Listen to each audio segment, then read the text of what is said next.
Coming up on the DRS Train podcast. Why have V10s when we can have half-charged batteries that don't work? They won't really get on top of these new regs until 5-6 races in. Is this not a safety issue, or am I not thinking about this correctly? Yeah, he literally climbed over a car and then won the race. We still have useless Pirelli tyres. Lawrence Stroll calling Newey a unicorn. Well, it turns out he's a rhino. 1 or 2 good weekends a season does not make. This is the DRS Train. Let 2026 be the year of why have V10s when we can have half-charged batteries that don't work? I'm Peter Brook, I'm joined by Ciaron, Con, Josh and Chizzy, and you're listening to the DRS Train podcast. So, new year, new season. A lot has changed this year, not so much on the driver lineup side, but a new set of technical regulations, a bit of change to the calendar. There's a lot to talk about and a lot to pique your interest, but I feel like for myself, I've gone from kind of optimism to sort of dreading it after testing, because the way, and the drivers themselves are not big fans of these cars, but obviously we'll have to see what the racing is like in the first race. But yeah, that's my first thought. I don't know what other people think of what we've got ahead of us for the next 8 months.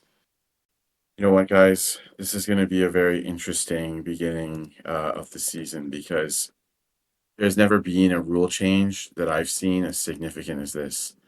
Because the move to near 50-50 split between combustion and electric power is conceptually intelligent, but while increasing that electrical deployment massively, you're removing one of the biggest harvesting tools. So that means energy management is going to define races in 2026.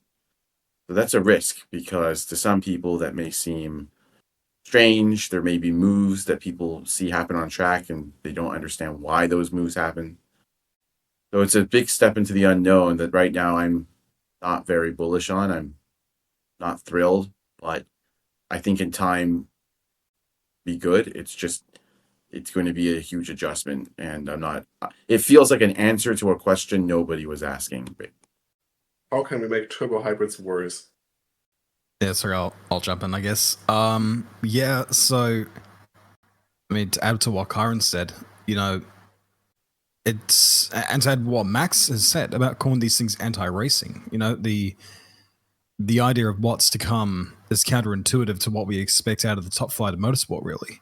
And that's just in race scenarios. We're also talking about harvesting energy during the middle of a qualifying lap, which is nuts. And really, there are so many unknowns heading into the season. We're just trying to grasp what we found from preseason testing, but if anything, we got more questions coming out of it than we have going into it. So they've already talked about they won't really get on top of these new regs until 5-6 races in, and even then, you never know. So these first few races are going to be just at best they're going to be interesting. At worst, it can end up being a detriment to the image of the sport. I think the first few races are going to be unbelievably retirement filled. I think anybody with a car that can make it to the finish line has a chance of scoring points, even if they are 3-4 laps down, just because I think the attrition rate is going to be incredibly high. And I think as Josh said, the first few races are going to be very, very different to what we see from I'd sort of like Miami onwards, probably, when the teams get to introduce their upgrades that they started developing after the Bahrain tests. And even after that, I think the whole season we're going to see an order that, besides the top 4, is going to change constantly. And I think it will be just really interesting to see. And also there's going to be a lot of confusion on everybody's part, because even the drivers sometimes don't really know what is happening or why it's happening seemingly. So it's going to take a lot of getting used to from everybody. But I think it's going to produce very, at the very least, chaotic racing. These may well be the regulations where the driver makes the most difference in terms of driver intelligence, because the drivers who don't have the intuition and the smarts to manage the batteries as much, which is going to be more important than ever, they're going to be struggling. So I think we're going to see, I don't know, I don't want to call names, but we know the candidates are going to be struggling here. And I think these regulations, I mean, they should suit Carlos Sainz. So I'm sort of, he could be having a good season. Others might not have so much of a good season, but overall, I'm just, this whole DRS is gone now. Well, we're still here, but DRS is gone now. Now we have freaking aero modes and active aero, and it's really just DRS with extra steps. And the thing is, when I first heard about them adding this, I thought, okay, this is going to be cool. Everyone gets to deploy it as they wish. But no, there's just going to be detection points again in certain zones where you're allowed to use it. So it really is just DRS with extra steps. Let's make it more complicated. Like, if we want to bring in proper new technologies, new technological challenges for the teams, why aren't we bringing back active suspension? Because that would have actual relevance, road car relevance even. And it would be magnificent, that the drivability of those cars would be fucking brilliant. But we're not getting that. We're getting DRS with a Ferrari kebab system on the back, which is, I mean, interesting how that's going to turn out, but I already don't like it. Maybe I'm going to like it in a few races' time, but currently I don't. I mean, cosmetically at least, the cars look amazing, I think. I mean, they look like a kind of logical continuation of the 2005 cars, basically. But my main issue with these regs, and I've had this issue ever since 2009, is that there's no kind of logical rhyme or reason behind it.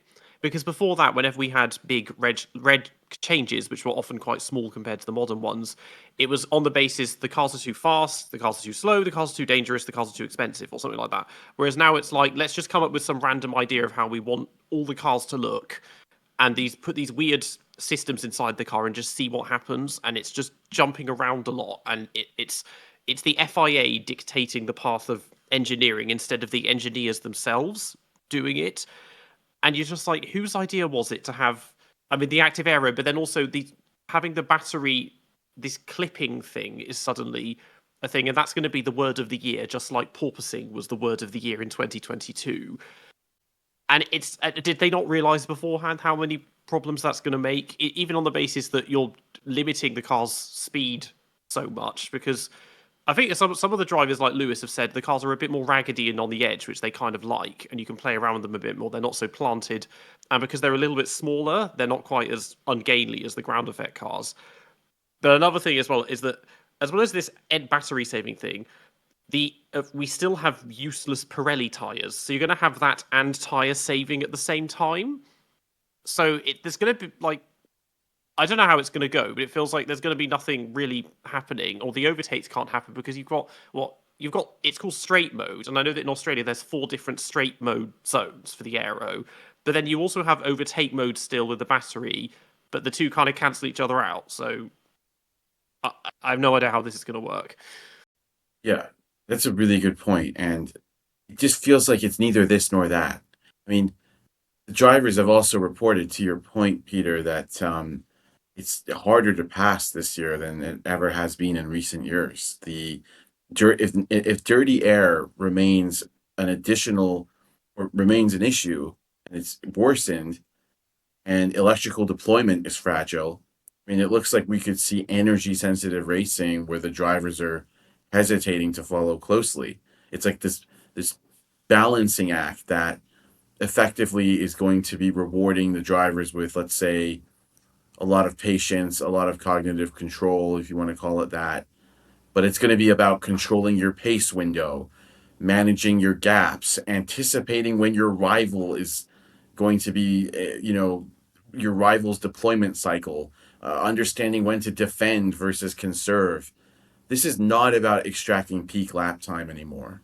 And I just question, what are we getting out of this, as Peter mentioned? And is this really what Formula One is about? We'll see how it all plays out, but on face value, it just looks like it doesn't benefit the fans, and it doesn't necessarily benefit the image of Formula One.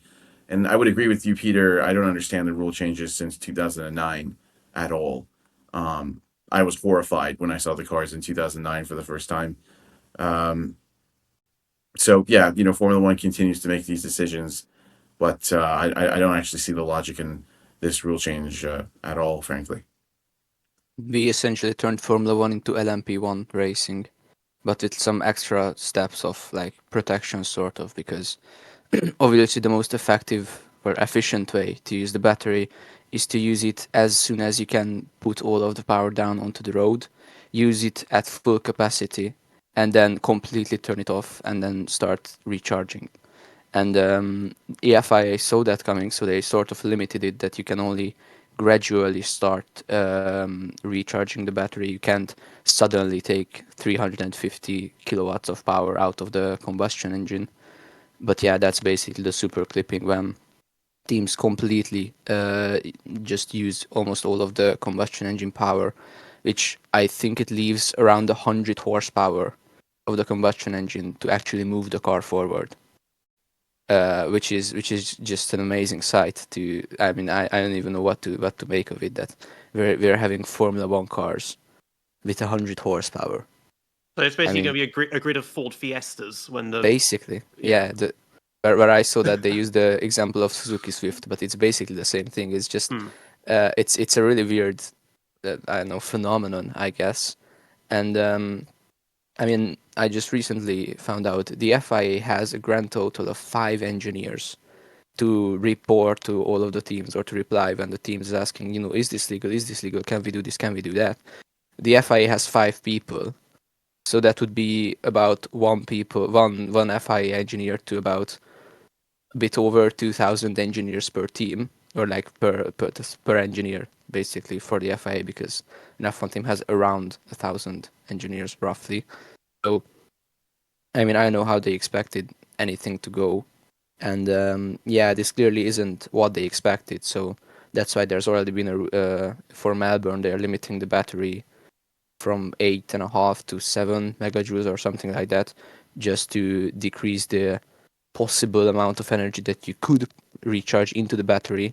And therefore drivers just simply, it isn't worth to start super clipping so much, because you can't put that much power back into the battery and can't use it up. So and the FIA is already trying this out as a potential solution. But yeah, it really doesn't feel like an actual solution. It just feels like a quick fix.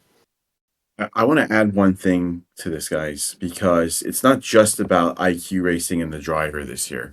And Helmut Marko alluded to this. He said that the F1 has become a formula for software engineers. He literally said that verbatim.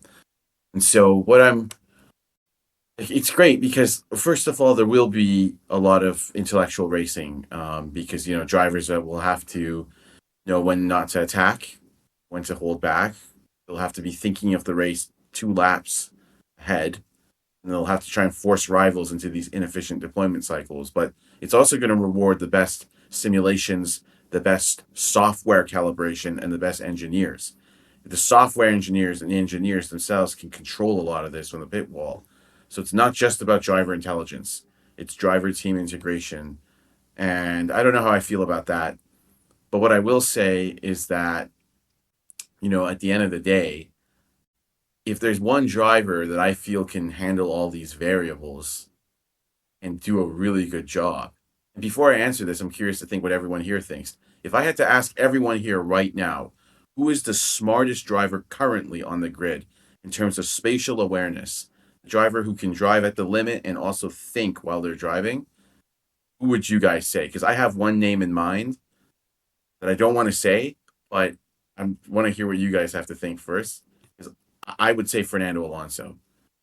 He's the guy that can manage everything and still have the spatial capacity to go fast. And it's ironic because I think he won't get anywhere near the front this year. But I actually think Fernando Alonso would probably be the driver that's best suited to these regs from what I'm looking at. I could be completely wrong, but this suits him a lot because he always drove with a lot of spare capacity. What do you guys think? I think there are 3 candidates basically for this. One of them is Alonso, Another one is Sainz, and the third one is Verstappen. Basically, that's the three guys that I I would- think Russell. maybe Russell. Russell. I don't know. Russell just a raw speed, probably Russell, but I don't know how good he is with having to manage a lot of things. I mean, Russell's smarts come from like race strategy and thinking that stuff on the fly, not so much racecraft or technical things, which is what the others are good at. Yeah, last year in Mexico, we saw that he can be a little bit overwhelmed when a lot of things are happening to him. So I don't know. I don't know. I think that it's going to be a very interesting but confusing formula at times because it's not just the drivers controlling it. Like I said, it's the engineers, and it's going to be moments where the drivers are going to be just randomly slower on the track, and people are going to say, "What happened there?" They're going to say, "Why did that driver slow down?" And someone passed them, and there could literally be 5 different reasons why that happened. And that's going to be frustrating to explain live. You know what I'm saying here? Like it's going to be Hamilton said, didn't he, that you need you need a degree to understand these rules. So I don't know. I also don't think that complexity doesn't automatically increase driver influence, right? Like energy deployment and active aero are heavily software managed. So the engineers may control that more than the driver, right? And I don't know. It just really feels like F1 is pushing like the sport into this like almost AI feel where it's like the engineers are more important than the drivers now, like the software engineers even. So again, like I question if this isn't F1's DNA, but look, it's the same for everyone, and we've seen teams in testing have different levels of performance. So maybe we should get into that, and what we think about that, because certain teams really stood out from the pack for sure. I mean, they're all they'll have all cracked the code in different ways. I think with this, the field spread certainly is going to be much bigger than it was last year. By how much we'll have to see, but it's just like I feel like in the first few races, it's probably going to be quite dull, or just things are not going to work because it's going to be so much battery saving, or it's going to be kind of analogous to like the early Codemasters games with the AI, where they would overtake you, but because they're now off the racing line, they'll brake insanely early at the corner. I mean, you just go back past them again. And it's going to be that kind of thing. As you pass someone and then you start clipping and lose all your power and they get back past you. So it might just be the first few races suck and then everyone complains, they're like, this is terrible, we can't keep these regs. Or for Australia, for whatever reason that probably has nothing to do with the actual cars themselves, it's a crazy race and the FIA goes, see, it works, we're having these regs for the next 100 years or something. Because if they were desperate, I know we've got these until 2029 or 2030, if they really were desperate, people might say you have to get rid of this because this is terrible. They could just be like, okay, fine, you can have your V10s, I don't know, but then that's also, you can't develop that in a year unless they just say, okay, well, as a short-term measure, those of you that were around in 2005 and built V10s then, just use those and build a car that will fit them, and you can sell them to the other teams, and we can just have old school V10s for a year, and then we can develop ones for biofuels and do it properly. And just get rid of these bloody batteries, because again, the cars won't get any smaller until you get rid of those enormous batteries as well. But yeah, I think the problem is like it's that, but then also like they got rid of the MGUH. And I don't understand exactly why they did that. It just feels almost as if they got rid of that because it was like a complex, expensive thing. It wasn't relevant to road cars. Now, without harvesting from the exhaust gases, they have to rely more on the braking energy recovery. So the MGUK output is way more now. And then the battery, like you said, is like massive. So it's like I don't really understand how does that improve racing exactly? Like, I feel like they just did this from a business standpoint to like make it more appealing to like Cadillac and Audi, perhaps. So that's probably driving a lot of these rules right now too. I just wanted to add one point because like I agree with everything you're saying, Peter. I just want to say like I hear so many people say like, oh, bring back the V10s. I guarantee you, if we just brought back V10s, the sound would be better, but the racing wouldn't be. It's because it's not just about bringing back the V10s. What Formula One is missing is like the variability, and we've spoken about this. Like, it's not just the V10; it was the V10s. It was like the unlimited testing you could do with your engines, the fear of not having to take a penalty if your engine blew up, the tire war, the testing regs, the custom camber and suspension settings that are now banned because of Pirelli. You know, you can't Fueling. change your tire pressure. I'm not sure camber limits. So yeah, it just feels like F1 is just going down this like standardized automated route, and I'm not too excited about that. You know, like I really think F1 may regret these rules. It may regret them because I don't see any tangible benefit in them. And I also think there's another point that I don't know what you guys think about this. This is my like nobody has written this anywhere. This is my opinion. So I'd love to hear the panel's views on this. Imagine having these like drops in speed like we saw in Bahrain. What turn was it? Turn 12, where they were saying they were just dropping speed during that corner because there was clipping or something going on there, and so they were taking that corner way slower than they usually did. Imagine if you're in a wet race with no visibility and the car in front starts clipping or dropping speed and you just pile into the back of that car. Isn't that an issue here? Like if you're seeing random drops in speed throughout the track and it's a wet track and it has poor visibility, is this not a safety issue, or am I not thinking about this correctly? Do you guys have an opinion on this? Because the first thing I think about is like these rules could be really dangerous in the wet. So the Bahrain turn 12 thing was a bit overblown because in the first week the cars really were going at they were reaching 238 to 40 kph, which is literally the speed of last year's F2 cars.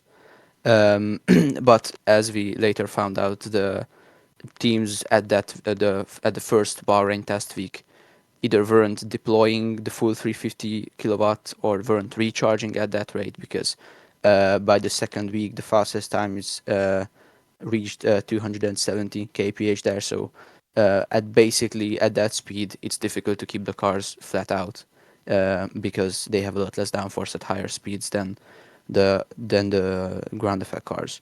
So that specific instance was a bit overblown, but I definitely agree that it could create some problems. I'm also not sure because it slows the rear axle, the super clipping or all of the recharging, which I mean in the wet that would make the car unbelievably unstable. So I'm not actually sure how they're going to. They added those sort of mirror lights that make the cars look like some like construction truck or something like that that has blinking lights on the mirrors to try to sort of combat the issue of a sideways car not being visible.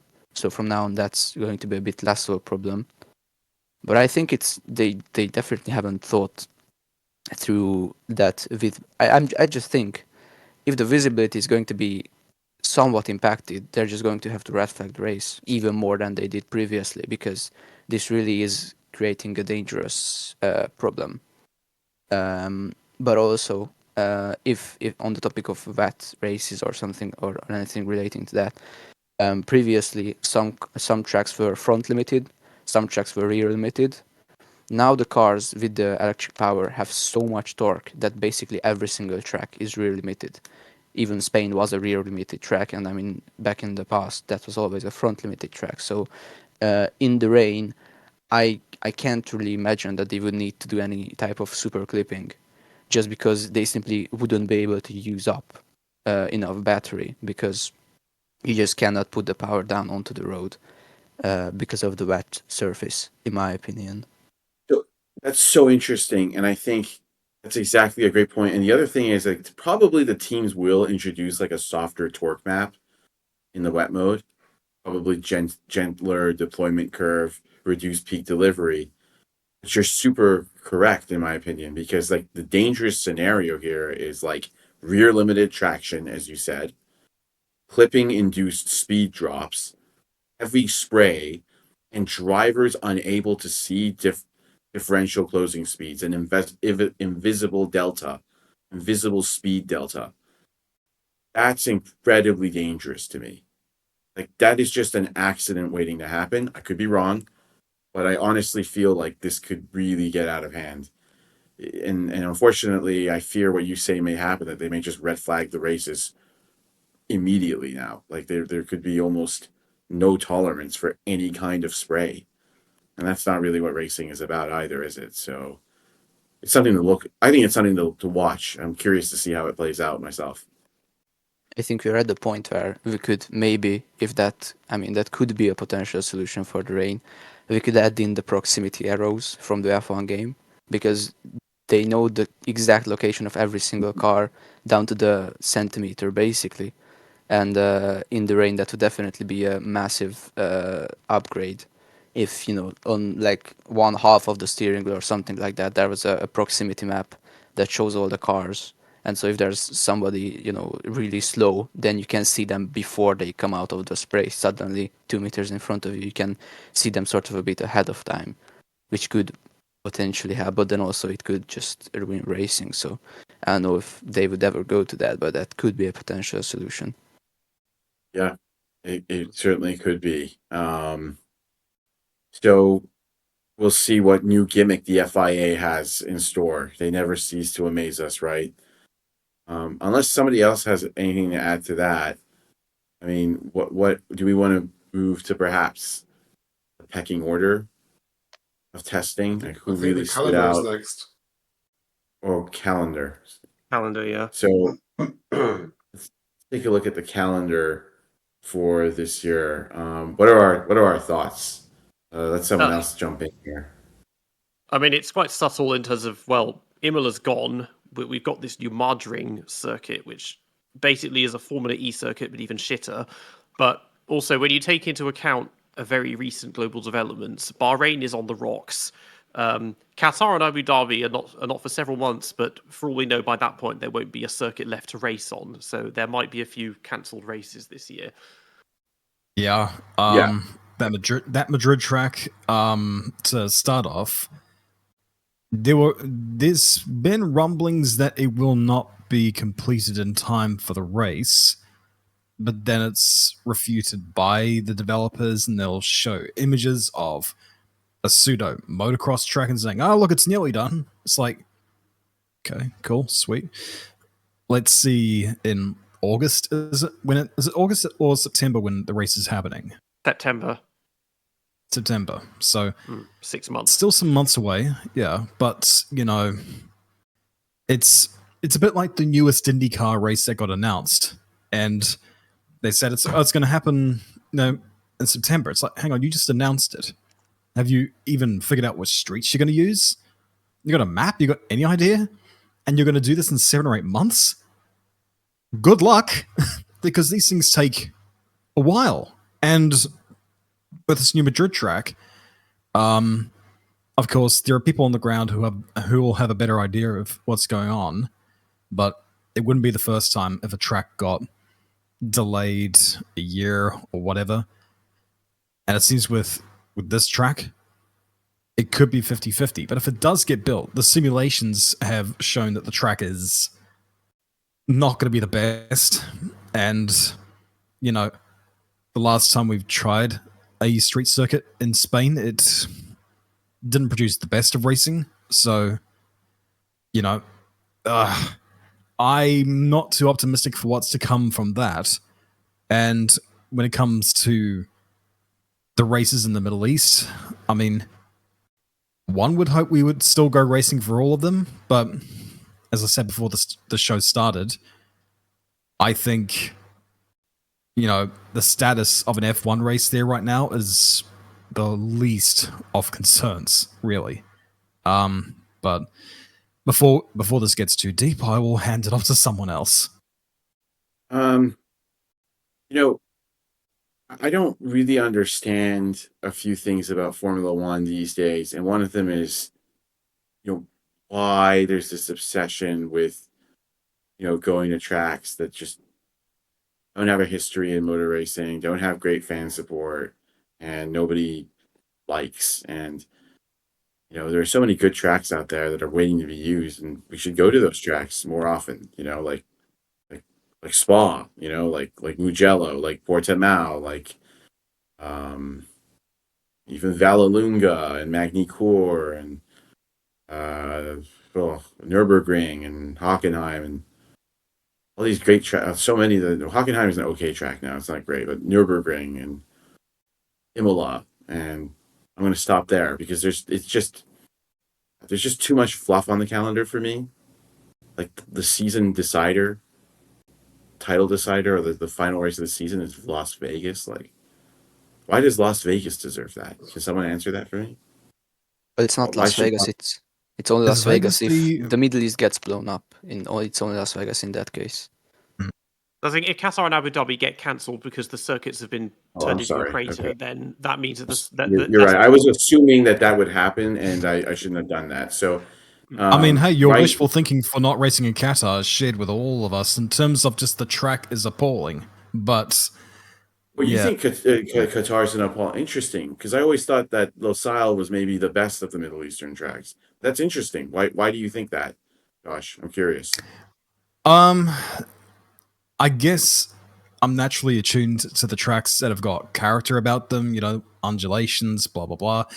And I guess I am prejudiced against Losail on the basis that it is relatively flat and that I don't perceive the races there in cars, critical word there, cars, and Formula cars, although the new regs may have some, not these regs, but the ones we had before, had a hand in that.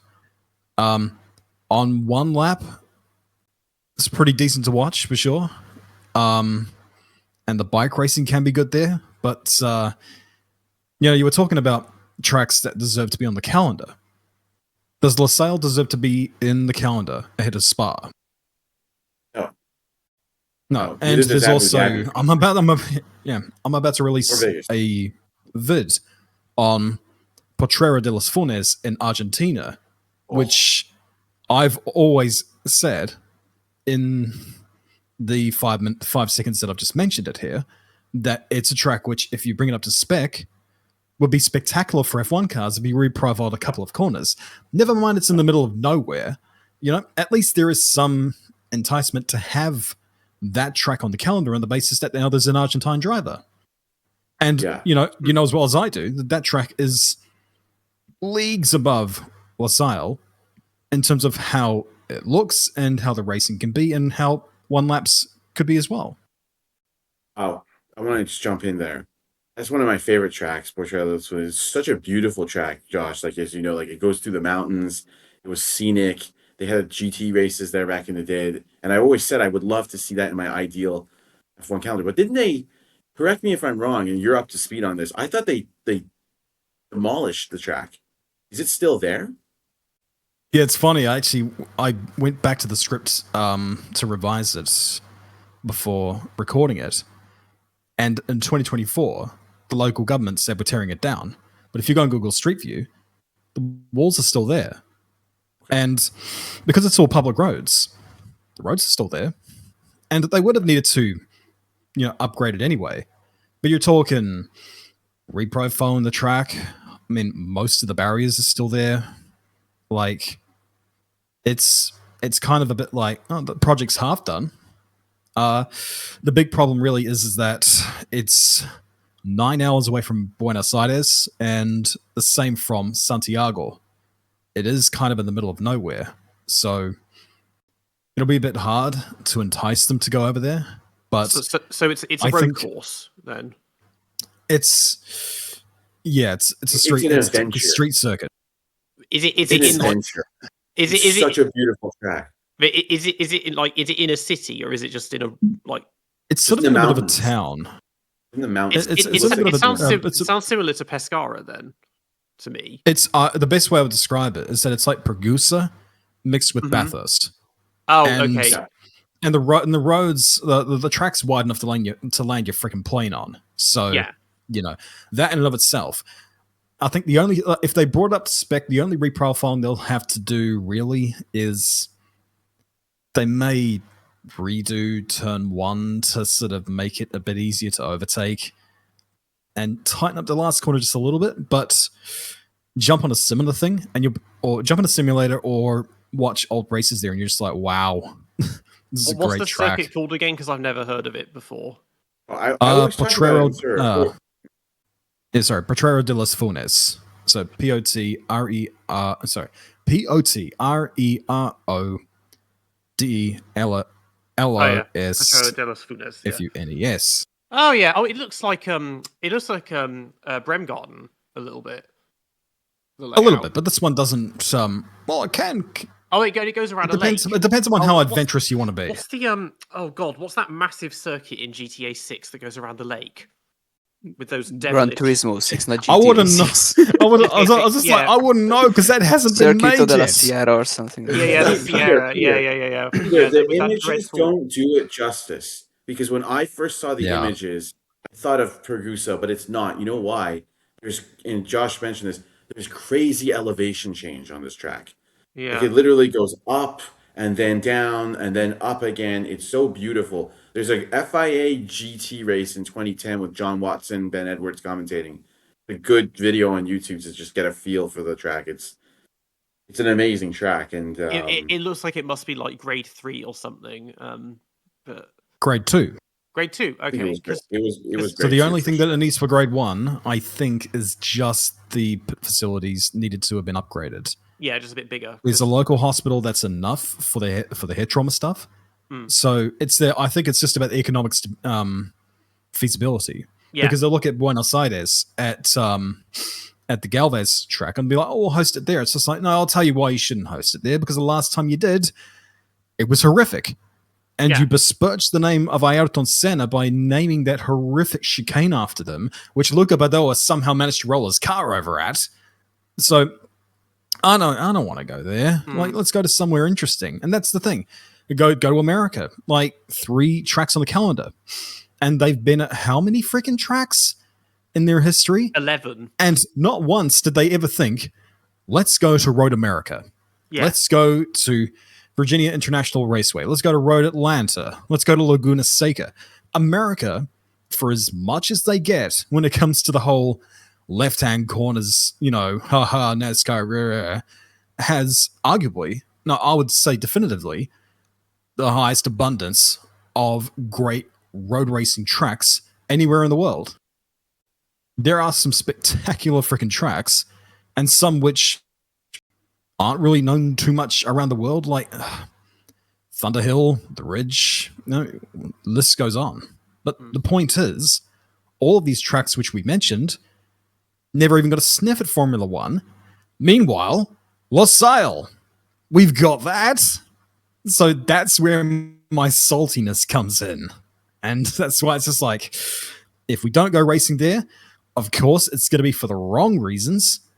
And, I didn't think about the ramifications of what's happening in that region right now.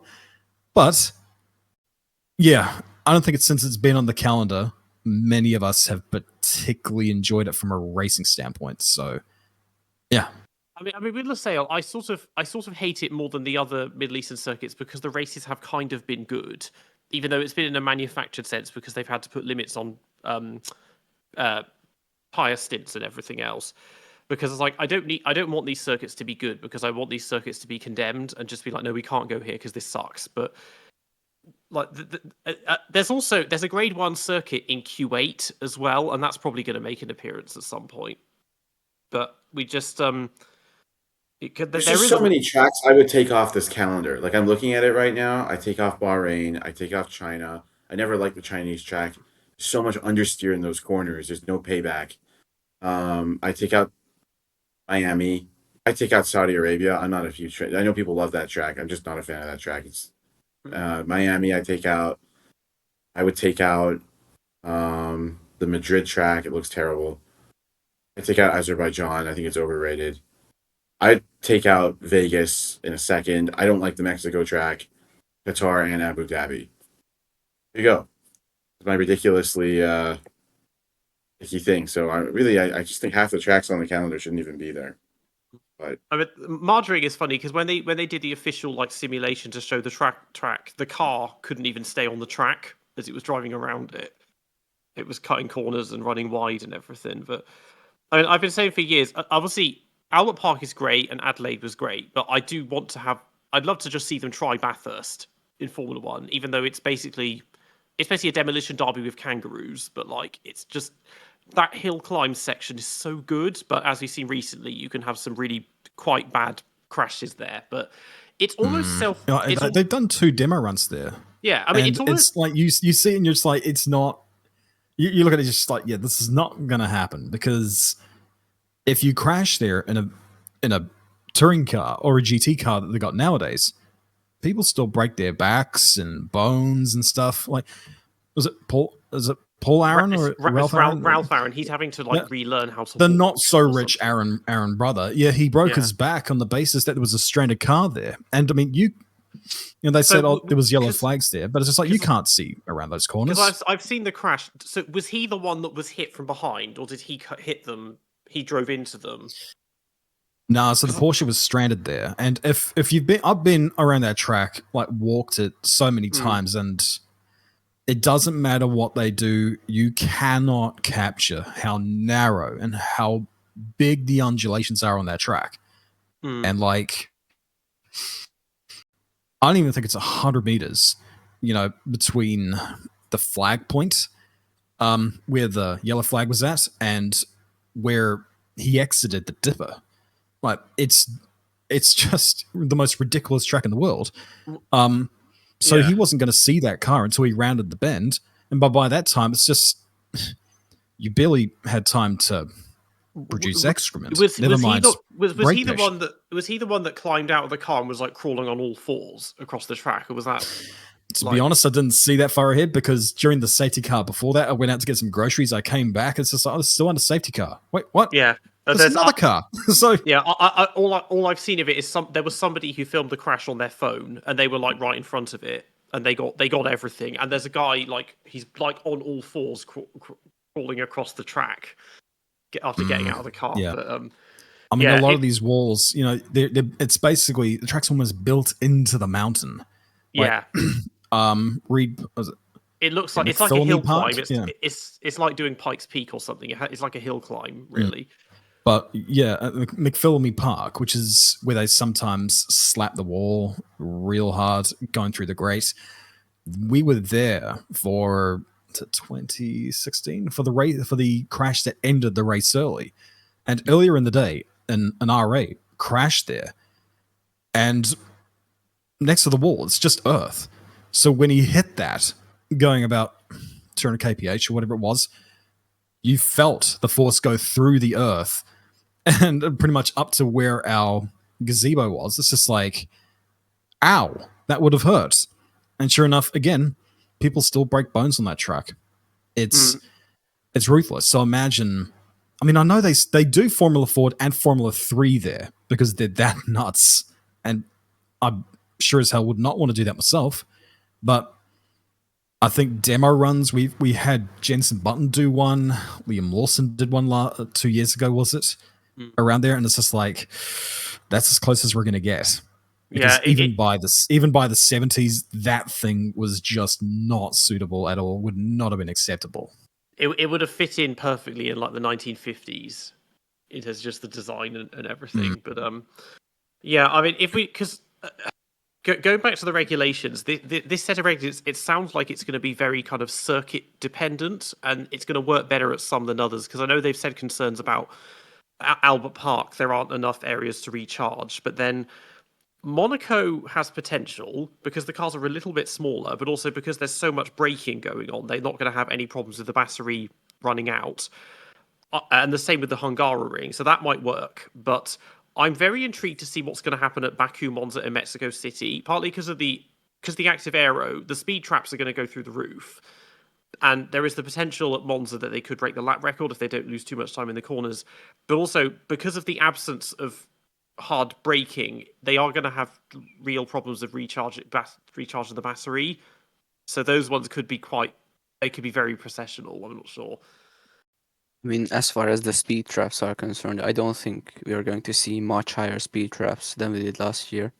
Just because teams will always use battery at the start of the straight, and by the way, by the time you are like 3/4 through the straight, they will start recharging and probably enter super clipping. So, especially at the speed traps, the speed will probably be actually lower than last year. The peak speed, or the Vmax, will be higher, but it won't be by that much. I think in And Bahrain in testing it was like 20 or 30 kph higher. yeah, compared the to- yeah. Vmax, but that Yeah. wasn't the. And then whenever they did that, then they spent the whole entire next straight up to turn 4 recharging. They hit like 280 or something like that. So it's there. I think Red Bull did that the first day, and then they obviously toned the engine down a bit.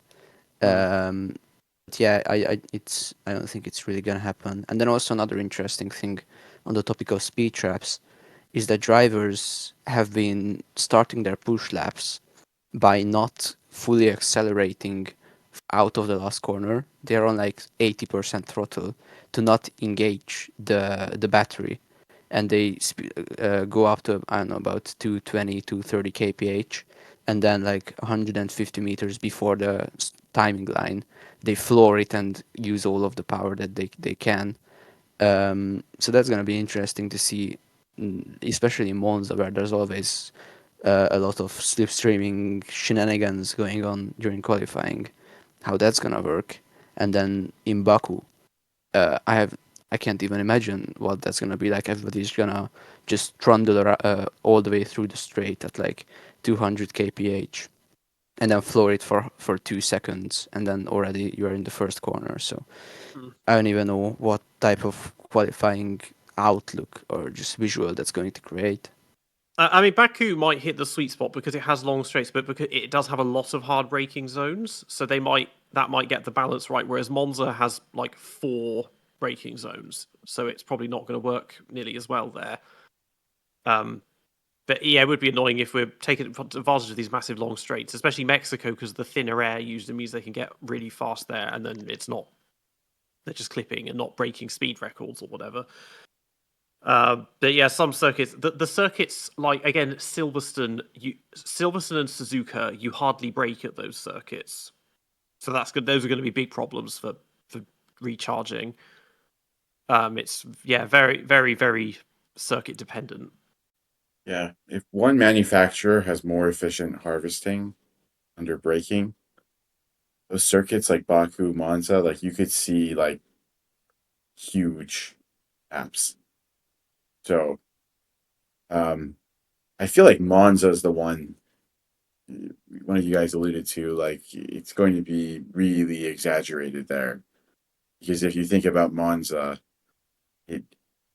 the recharge is going to come from the first chicane, the second chicane, and Ascari.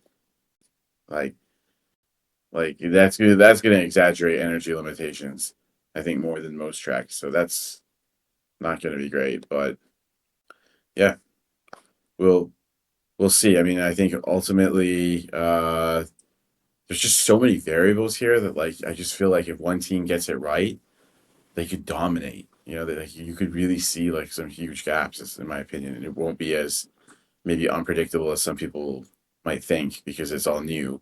If one team gets it right, they'll just dominate it. So we'll see. And since we were originally talking about the calendar, I just want to say that the FIA has at least taken some notice, and the calendar is somewhat in an order that makes sense.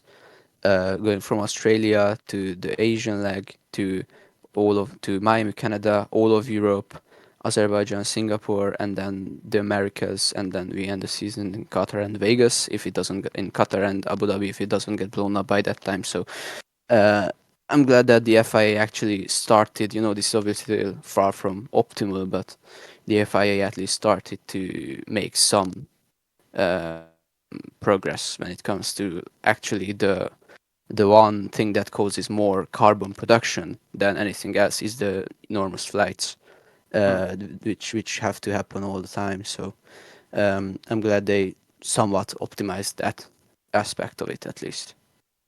Yeah, it's the Miami Canada thing is still a massive outlier, but the rest of it is much better, more streamlined now than it was. Yeah, maybe we should actually get to the teams themselves, see what we can make of what happened in testing. So I guess if we start defending champions McLaren, their testing mostly went well. I mean, the general vibe is they're probably around third, fourth fastest at the moment. I mean, they've got the advantage that it seems like Mercedes have by far the best power unit, so they can work off that. But nobody's really talking about them being at the top of the pecking order at the moment. Yeah. Okay, so I have a different view. I don't think any of the top 4 teams have a clear advantage. And I think McLaren are going to be strong because they're probably like third or fourth. I think they have the weakest star drivers because every one of those other teams has a stronger number 1 than McLaren does. Like Max is stronger than both McLaren drivers. George is stronger than both of them. Charles is definitely stronger, and even Lewis, if he's more comfortable, I think is stronger than both. So my thing is that McLaren's probably third quickest, but I think they'll be, if it's close between the top 4, I think they'll run fourth quickest because everyone else will have a star driver that will outperform them. I think Oscar is going to come back really strong after last year, and then Lando. He just looks so confident now. It really annoys me. He just has a smile on his face everywhere. You feel like the pressure isn't going to affect him as much because he's achieved the ultimate goal of a racing driver to win a Formula One World Championship. So the car looks good. It's like among the top 4 who are all really close. And Lando looks confident. Oscar's determined. So I don't think it's like, Peter, you said they're not at the top, but like that top 4, in my opinion, I used to think Mercedes had a huge advantage. You go look at the times and you look at the data and what engineers are saying. It could go either way between those top 4, in my opinion. So McLaren, I think, are probably third quickest, but that doesn't mean that they're not in contention for wins every race. I think McLaren have to be looked at from a team standpoint more so than an individual standpoint because, in my opinion, at least, whoever you think is the weaker driver at McLaren or whoever ends up being the weaker driver at McLaren will probably still be the best second driver of the top 4 teams because I just can't see Hamilton finding the balance, and then Hadjar and Antonelli are still really inexperienced drivers. I don't think it's gonna work out for them quite as well as it will for either Piastri or Norris. So they definitely have to be reckoned with from a team standpoint. But yeah, unless they have a fastest car by quite some margin, I just can't see them winning over anybody. Yeah. You and I are Yeah, going to debate I'm that seeing later. them, Yeah, I'm seeing these guys as being third or fourth, definitely in the order. But that's the thing. Like, when are they going to be third or fourth? When will they go higher? When will they go lower? Like, we'll keep on prattling on the same messages that have been talked about the entire time, but this order's going to change, and what we don't quite know is to what extent and how far into the championship. To start off with, though, I think, yeah, they'll be about fourth, depending upon how their drivers cope with it and how the other drivers cope with it. But they're definitely not going to be the same force they were last year. So that much I could say. I Yeah. think that Andrea Stella has pretty much established McLaren as an engineering powerhouse. He's a very capable team principal. And, they've proven last year that, I don't want to say Zach Brown isn't holding them back, but that's roughly the idea. I mean, Zach Brown is not... I don't like Zach Brown. I don't think he adds anything to McLaren, really. I don't think he takes much away anymore either. So I think that McLaren are in a really good spot. They have a capable team principal. They have an engineering team that's up to par now. And, we've seen them go from the back of the grid to near the front in a single season. And they're not already at the front. They may well outdevelop other teams. And they have the best power unit together with Mercedes. Oh, probably the best power unit. That Ferrari PU, the Ferrari PU and the Mercedes PU, from what we've seen in testing, are so fundamentally different, but they're both extremely fast. Like we've seen the quali run simulations in Barcelona, was it? Bahrain? One of the tests we saw the quali run simulation. Yeah, Con, And I we saw the agree with video. you. And they both ended up with roughly the same lap time, but completely different. They took the track completely differently. The power unit deployed completely differently. Lewis had an insane start to that run. He launched from several rows back and overtook the guys, basically the front guys. He had them by turn one from several rows back. That Ferrari launch is like insane launch, let's just say. And some of those cars, they're slower out of corners, others are faster out of corners, some deploy later, some deploy earlier. A lot of that's driver choice, but I also think there may well be a Ferrari power unit element here, where the power unit operates so much differently that we could see. Yeah, I think large deviations that we're going to see between teams are from how they're able to deploy the power unit differently. So even though we have the same power unit regulations for every team now, we're going to see a lot of different application of that. Lots of different application of that. That might be the only way we get overtaking this year, is because people are recharging and deploying in different parts of the circuit. I think that's the thing. Based on those quali runs, I think we're going to see, because those quali runs, they compared those drivers to each other. So obviously they were not racing lap next to each other, but they kept overtaking each other the whole time. Like at one point the McLaren was ahead, at one point the Mercedes was ahead, then the Ferrari again, then the Mercedes again, then the Ferrari again. They kept trading, so I think we could see a lot of on-track action overtaking. I'm just not sure it will be very comprehensible to the viewers. The other question is, are the viewers going to care? I mean, we will, but the casual viewers might not. They might just see, oh, awesome, lots of overtaking, lots of fast cars, and, well, I don't really need to know what those front wing flap thingies are, and, oh, what the hell is this engine mode, and does that light mean they're harvesting now, or what does it mean, and how big even is the power unit, how much battery is there? They don't. This is F1 for the hardcore fans might be awful, but maybe for the casual fan it'll be awesome. Because if you only care about it on a very cosmetic surface level, good liveries going around the track fast with overtaking each other all the time is a spectacle. Even if we might not like the tires, the power units, the sound, some of the drivers. Yeah. But Con, I don't know if it's going to be that. It could just be like processional management with random switches occasionally. I don't think it's going to be that easy to overtake, but it could be. We'll see. If it's like a lottery, then it could be. But I wanted to go back to like the pecking order because like you mentioned Ferrari. And I think, again, the Red Bull car looks phenomenal. Mercedes looks good, but the Ferrari, in my opinion, looks really strong. Like drivers, in my opinion, and this goes against what CZ said earlier, but I think Lewis Hamilton looks much more comfortable this year than he did last year. Like I see both of them being really strong, and I see Red Bull being really strong because the car is good, and as CZ again mentioned earlier, rear limited circuits, lack of traction, you're going to need good car control. And who has the best car control on the grid? Probably Max Verstappen. So that's going to play into his favor. But I think Ferrari have an amazing package and two really strong drivers. And if you had to tell me right now, who do I think is winning this title? I would have first said George Russell a few weeks ago. I think Charles Leclerc is going to win the title. I'm saying that as a prediction. I think Ferrari are going to win their first driver's title since you know who in 2007. So at the end of the day, I think that's been amazing that they've managed to come out like that because I think everyone was pleasantly surprised, and I've been really impressed by Ferrari. I honestly think it could be their year.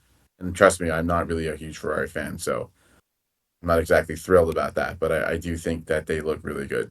So I mean the I general don't want the general consensus at the moment does seem to be that Mercedes have got it down because they've looked really good in testing, and people seem quite. There's been this whole thing about compression ratios with their engine, and that's giving them a big advantage. But most people's impression seems to be that Mercedes are the way to go, and George is a shoo-in for the title certainly.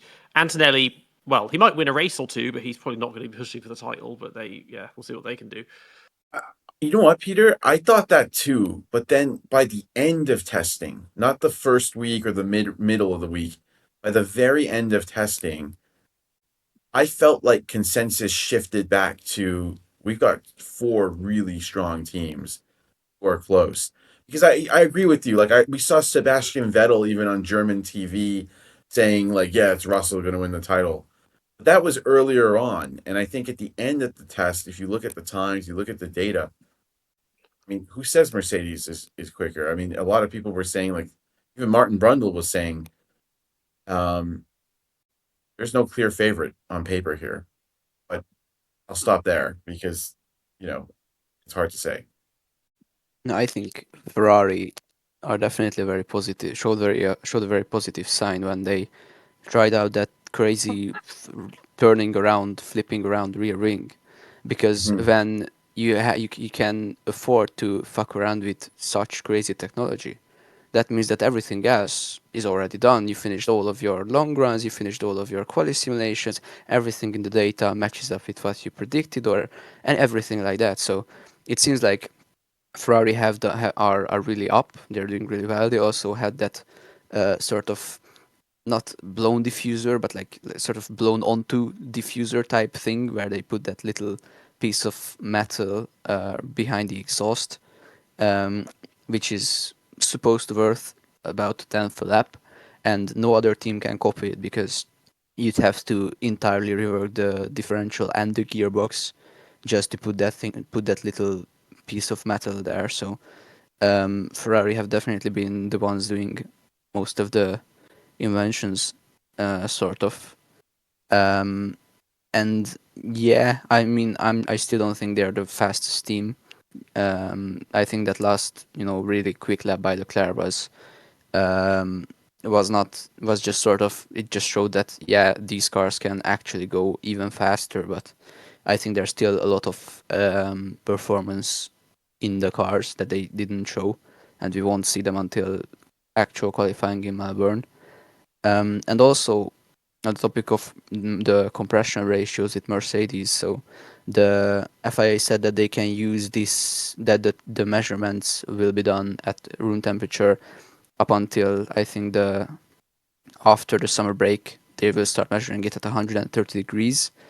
And so I think even before that, from now on to... So when they announced that, suddenly every Mercedes power team got half a second faster the next day of testing. So they clearly showed a bit more of their power. But I think there's still even more power hidden in the car. And when they will change the compression ratios, Mercedes will still be the fastest or the best engine, because they still have a lot of performance hidden in the engine that they won't show. Because if they were to show the full potential of their engine, I think there would be a mass outrage among everybody, because, I mean, I'm very confident that the Alpine could be up there with the front runners just off of raw engine power. So I'm really scared of what Mercedes could do this season, and in my opinion, Russell is the shoo-in for the title that most other people, but apparently not Ciaron, seem to think that Russell will just be the faster driver. I mean, Josh predicted that Antonelli will be the champion, but I don't think that's going to be a likely occurrence. I want to clarify. I think that was a bit Mercedes of will be really strong. I don't want to say that they won't be strong. I just want to clarify that. It's tough. You could be well right, and I do think Russell will be stronger than Antonelli on my end. Gosh, I didn't want to interrupt you. Continue. Oh, it's so good. So good. I heard that the Mercedes power unit is currently still turned down to some level. So I read some articles online. I think this is F1 covered this in an article recently, and apparently there's rumors that Mercedes still have a lot more in their power unit that they're not revealing. Not just a little more, but they've turned it down considerably for testing, which if that's the case, then Mercedes and McLaren are gonna do what Mercedes did in 2014, because if they're gonna reveal some more of their power for the first race, then because I mean I can't picture Ferrari having more on more available than they've shown. Like that quali lap from Lewis, that launch and everything, and some of the running they did is pretty amazing and pretty extreme, especially like I can't see it being more extreme than that. Especially the launch is what's in my head right now when I picture the Ferrari power unit and what it's capable of. So yeah, I hope that Mercedes don't have too much more, but they may well have, and then it's gonna be good for Williams, it's gonna be good for Alpine, it's gonna be good for McLaren, and it's gonna be good for Mercedes, but it's not gonna be so good for the sport. And it's not gonna be so good for, well, Max and Leclerc's chances. And on the subject of the next Ferrari world champion, I'm just gonna make the prediction. The next Ferrari F1 world champion is gonna be Robin Raikkonen. No one else deserves it. In That's soon? 2040. You guys have too much faith in Ferrari. Like, Yeah. you know you've been around the sport long enough. If you look at Ferrari in preseason testing, you're just like, yeah, nah. All of Fugazi. Was that last year? Like last year, they were strong in preseason testing. And initially I was going to say, oh, McLaren will win the Constructors' Championship. Oh, no, Ferrari will get... okay, I guess Ferrari will win it as well. Well, guess what? So, like, I guess it's just, trying not to be too optimistic about, preseason testing and just sticking with your intuition is what I've done this year. And I guess that's it. I mean, we don't know. They look strong. They look like they got a good package this year. But of course, they got to maintain that. Like, you take 2022. They started off with the car, and we were thinking this is Charles's year, and then it fell apart.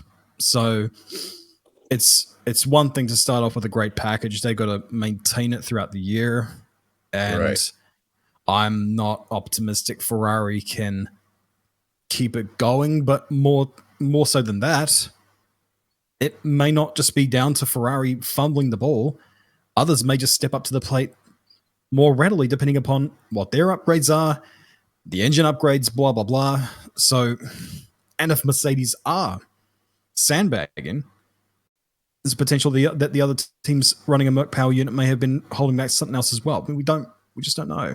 And I guess that's kind of good heading into a season that we don't know for sure what's going to happen.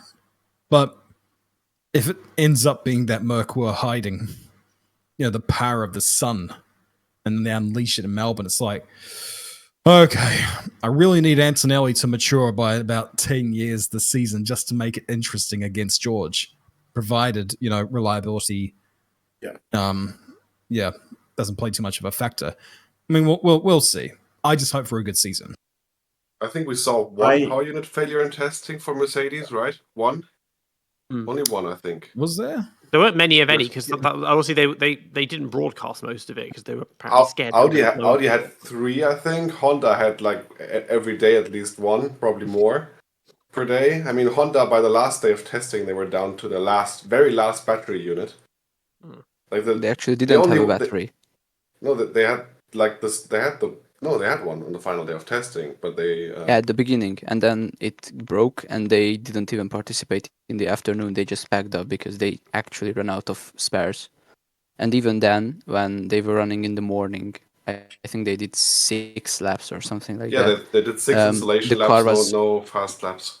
Yeah, the car was running with I think 60 kilograms underweight because it was missing some batteries, because they actually only had enough batteries to like send the car out for installation, as they actually couldn't do anything else because they just completely ran out of all components. But I think we'll talk about that when we get to Aston Martin. So yeah, but I mean, reliability seems hit and miss with these engines overall. Yeah. Like I think Mercedes had 1 PU failure if I remember correctly. Then maybe they even had 2, but I remember 1 for sure.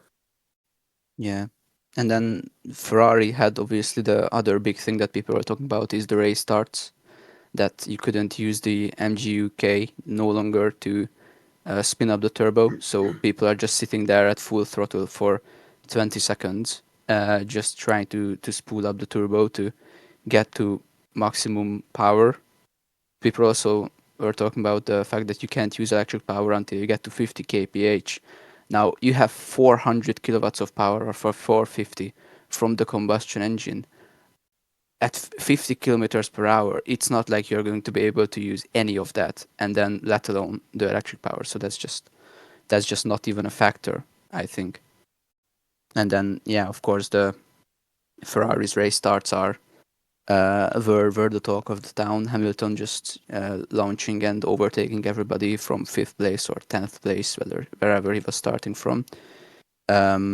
And the other teams tried to make a rule change to give them more time to spool up turbos before the lights start, the light sequence, and Ferrari blocked it. So they seem really confident in their race starts. And then, yeah, this year there's going to be a lot more variation in the starts, because last year there were multiple times where we saw the exact qualifying order after turn 1, because nobody could change positions, because everybody just kept getting absolutely perfect starts. And this year there's just going to be none of that. Everybody is going to be all over the place like they were in the 80s with the turbo cars. It's basically the same. Yeah, that was well said. Yeah, I don't have anything to add to that. Peter, did you have something to? I mean, obviously, another team that's in the mix as well at the front, that also has an entirely new power unit coming in, is Red Bull. This now, is it Red Bull Ford? Is what they've called the engines before, so none of that RBPT thing anymore. Yeah, their car. I mean, again, visually, the car looks absolutely stunning. That lighter blue and everything is very nice. Max, well, he's complained a lot about the new regs. He can probably work his way around them, but their car looks reasonably strong. Maybe in a similar position to it at its worst last year. They might be around 3rd fastest, but we'll have to see with them. I mean, they were hella impressive, Red Bull, that they've basically gotten an F1 engine program underway this quickly and have built such a good engine as their first engine. Like, if we compare this Honda, I mean, I know that Honda lost a lot of engineers to Red Bull powertrains, but even so, a lot of the Honda staff was still there, and they've been working on engines in the field for much longer, and they've built something awful, and Red Bull powertrains with Ford's support, supposedly, to some degree. I mean, there's some allegations there that Ford are basically only there in name and not in personnel, but we do know there are some Ford engineers at Red Bull powertrains at the very least. We don't know how much they've contributed, but Red Bull powertrains have really done something quite special here, I think. Even if it might not be the strongest or even the 2nd strongest engine, probably the 3rd strongest engine, this is a solid base, and I think did they even suffer a single power unit failure in testing the Red Bull powertrains? I'm not sure. I don't remember one, but they might. Yeah, I'm not sure. Someone have to check that. But I wanted to add to your point, Con, because it is impressive, but they're not Ford isn't technically starting from zero. Because their project, from what I understand, is built around the existing Red Bull powertrain infrastructure, right? In Milton Keynes. And that already had absorbed all of Honda's knowledge. And they'd been preparing for that for years. So Ford's role was primarily on electrical architecture. So that's like software, battery systems, control strategies, where it has experience and deep EV experience, right? Just by being Ford. So it's almost like it's more of a hybrid of like racing continuity and OEM electrical expertise, if you want to call it that, rather than a pure cold start. Yeah. But it is shocking that Honda who have this experience as well, weren't able to at least be better than what they're showing, even if they're going to a new team. There's obviously something horribly wrong with Aston with the integration. But it is impressive. I agree with you, Con. I just think that it should be mentioned that it's not a pure cold start. Yeah, of course. They absorbed a lot of Honda, basically. Yeah, and Ford is mainly there with the software. As far as I heard, they were able to develop software for Red Bull that allowed them to run simulations 10,000 times faster than they did previously. Which, I mean, it even sounds feasible. And then obviously Ford is great because of just the sheer production capabilities, that anything that Red Bull could need, Ford could just make an infinite amount of them within a day. So basically that's the main alliance there. And then yeah, Max already starting trends with how to drive the car. Obviously that's downshifting into first gear on corners where it's absolutely not necessary. And the Red Bull actually has a very long first gear, so they clearly designed the entire gearbox with this possibility in mind, that they could drop back to first gear to get more charge, which makes the car really unstable and difficult to drive, but it is faster, so Max is going to do it. But interestingly, on the last day of testing, so where Max was running a lot of laps, he wasn't doing this at all. So I'm not sure whether this would end up being actually faster, because on the last day he stopped doing it. So we'll see what he does in Melbourne, because this may or may not be the fastest thing. And then also everybody was really blown away, the other teams, by Red Bull's recharge capabilities, not necessarily their raw power or powertrain, but just their ability to recharge the battery. So that could definitely give them an edge on circuits like Albert Park, which has very little opportunities to recharge. So they're very interesting. I think as far as constructors is considered, I'm pretty sure they will be the last. They will be last. Even if the car is more drivable, Hadjar is definitely the weakest of the top 8 drivers. And however good Max will be, I just don't think they can bridge the gap with his performance alone to the other teams. They've done it before. Yeah. I mean, CZ, where do you think Red Bull is right now then? I mean, so you think they have a bit of a disadvantage right now? Yes, I think they are, on pure performance, they are probably the third fastest, only ahead of McLaren. But I think Hadjar will be 8th in the constructors, and I think Max will probably finish either second or third. So I think Max will definitely outperform the car, and Hadjar will slightly underperform the car, similar to what happened last year, just on a massively smaller scale. So we're not going to see Hadjar finish 17th and get outscored by a factor of 13. I don't think that has any chance of happening, especially because since we're talking about these 4 teams, I think it's kind of important to mention that there seems to be a very big gap of at least 1 second between whoever will be 4th from this bunch and then the 5th fastest team.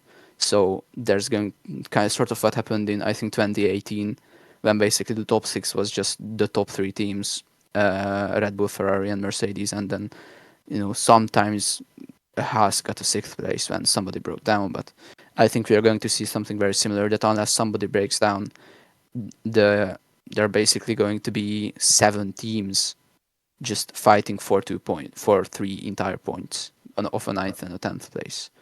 So it's going to be, I don't know, it's going to be really, really weird, but I think there'll be a lot of mechanical breakdowns, so I don't think it's going to be quite as desperate as it looks right now. Yeah. I think the Red Bull car looked really strong. We'll see. I think what you're saying makes sense. I just feel like Max's car control will come in really handy with these cars, especially early on. So maybe he could make a difference there. We'll see. It's definitely tight, but I also agree with you. Like, I don't see many teams challenging for the top 4 or top 8 positions unless there's a retirement from the top 4 teams. I agree. So already there's a bit of a division forming between different parts of the grid. So that's not great. I mean, moving into the midfield, Williams, again, they had quite a rocky start. They missed the first test, failed crash test. The car is overweight, but elsewhere seems kind of okay, that they kind of got themselves back on track a bit. And in the pecking order, they look kind of similar to where they were last year, but it's just a case of getting that weight shaved off, because 20 or 30 kilograms overweight. So once they've got that down, it might be okay, but it's just a bit disappointing because they, as they always do, they've invested an enormous amount into the new regulations, and it's not really giving them the results they want. And you feel like eventually, under James Vowles, it has to come good at some point, and they have to get themselves out of the midfield. But it may not be. It may not be this year. Yeah, the Williams is definitely not at the front of the midfield. I think, unlike they were last year, there's, I think, two teams. But once we see them sort of shave down the weight, and then also they just have Carlos Sainz, who is absolutely invaluable during, especially the beginning of a regulation set to speak of. So I really think they can probably get to being the fifth best team by the end of this year, but they're definitely going to start a bit weaker. And then I'm also just going to say that this year Albon will either perform, or at the end of the year he'll get dropped, because I think if what we saw towards the second half of last year keeps up, it was on a similar scale to Verstappen and Tsunoda difference. So if that happens with Williams, which I don't think it will, but it might, then I think there's a very real chance that Albon won't be in an F1 seat come 2027. I mean, they looked mid-pack. You guys covered all the points. Carlos Sainz needs to use all his brain power this year to really shine. I think it could be good for him if he can continue where he left off. Albon's going to get demolished if he can continue that. So I don't know. They look good, but they lost Santander as a sponsor, didn't they? Because of something that happened early on, and they got Barclays instead. That wasn't great. It was almost as if Santander didn't want to sponsor them because of performance. So I mean that's awful.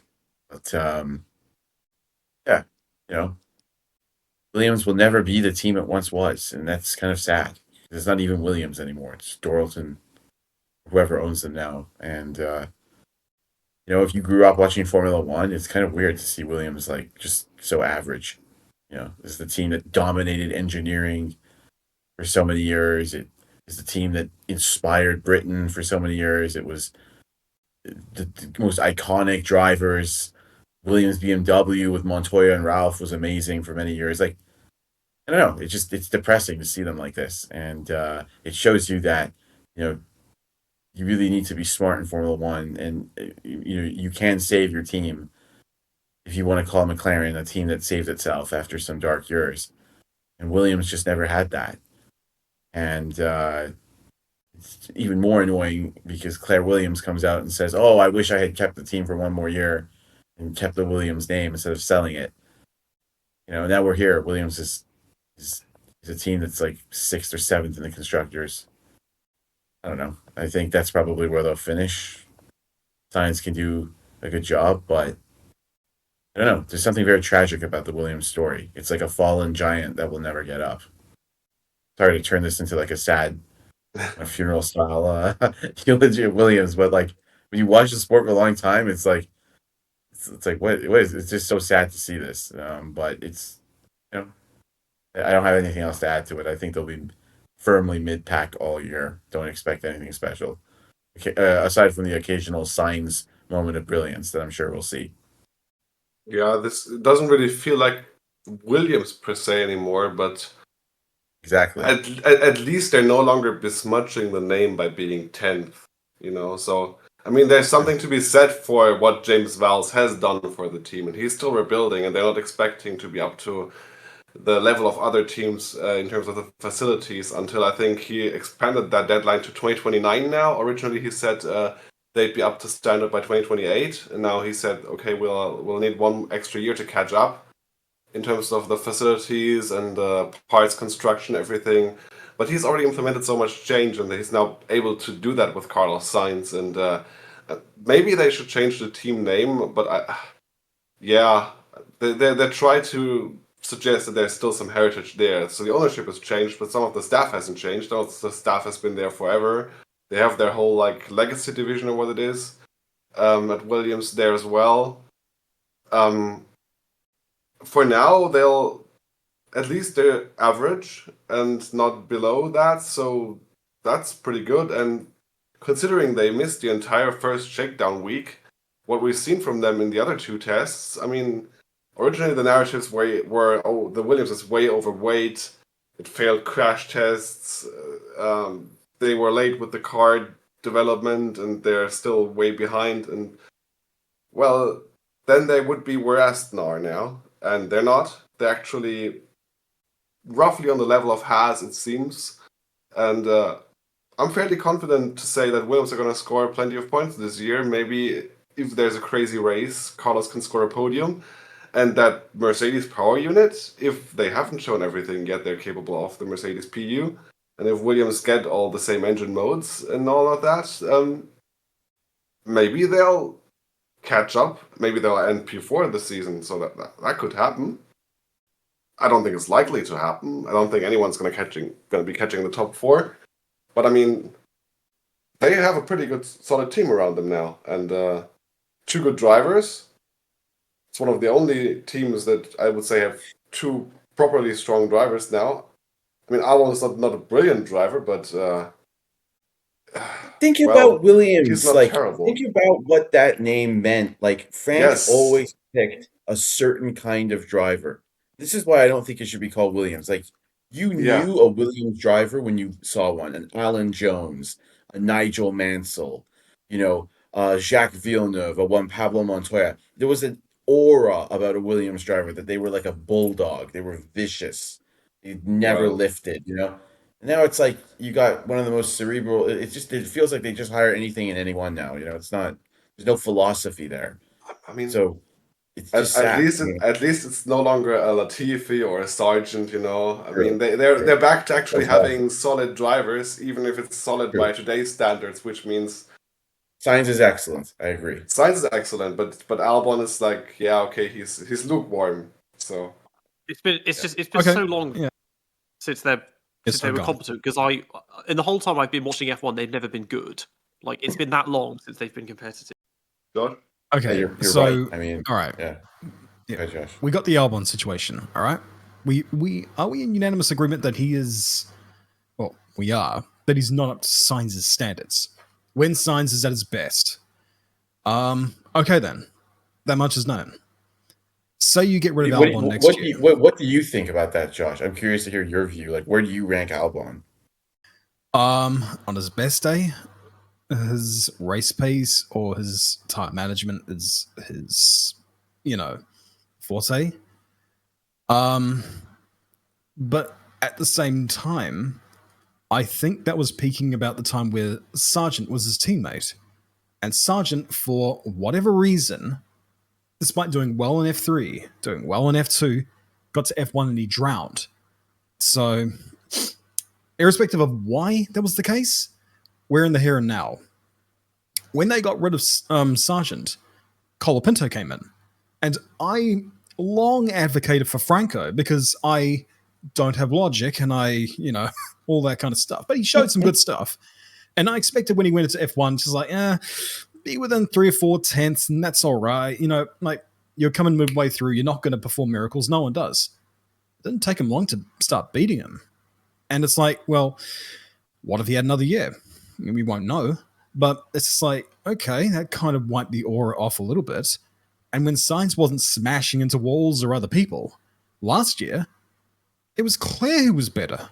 So I think a lot of what propped up Albon in his initial stage of Williams was a little bit embellished by the underperformance of Sargent.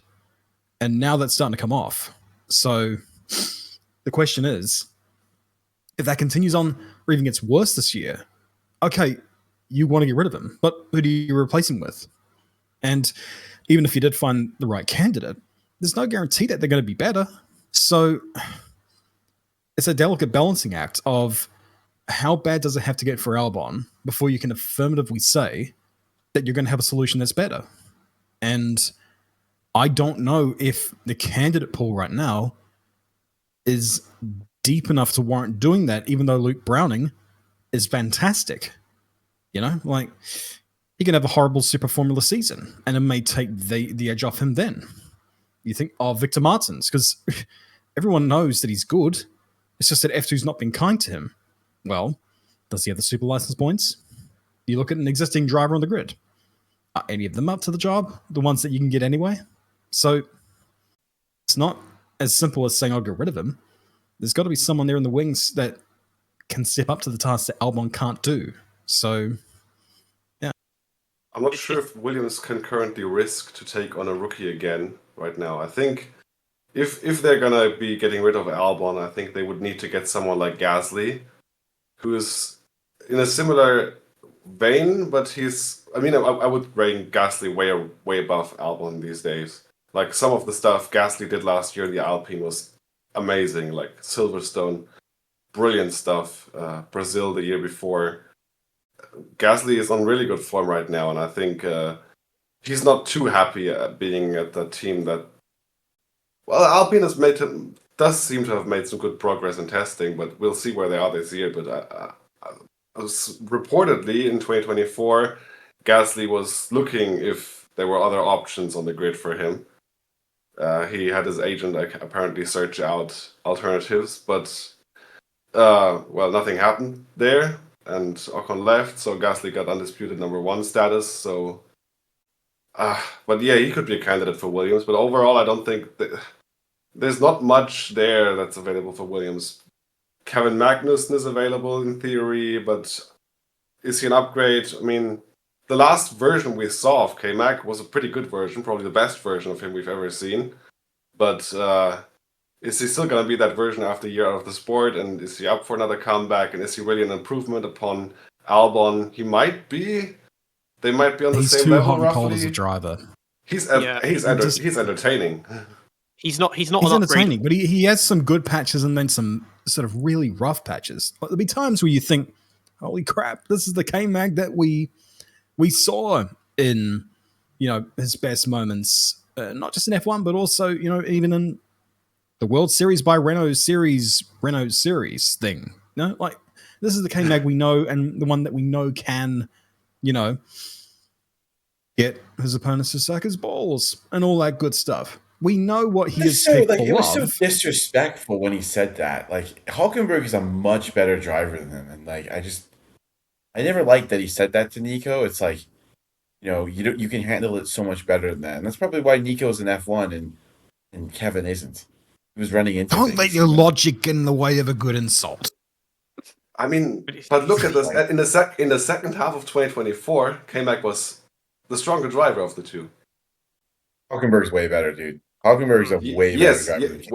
And also, Holger's good, but can he actually perform into the second half of the season for once in his career? Can he be good in the second half of the season? The thing is that Hulkenberg is also.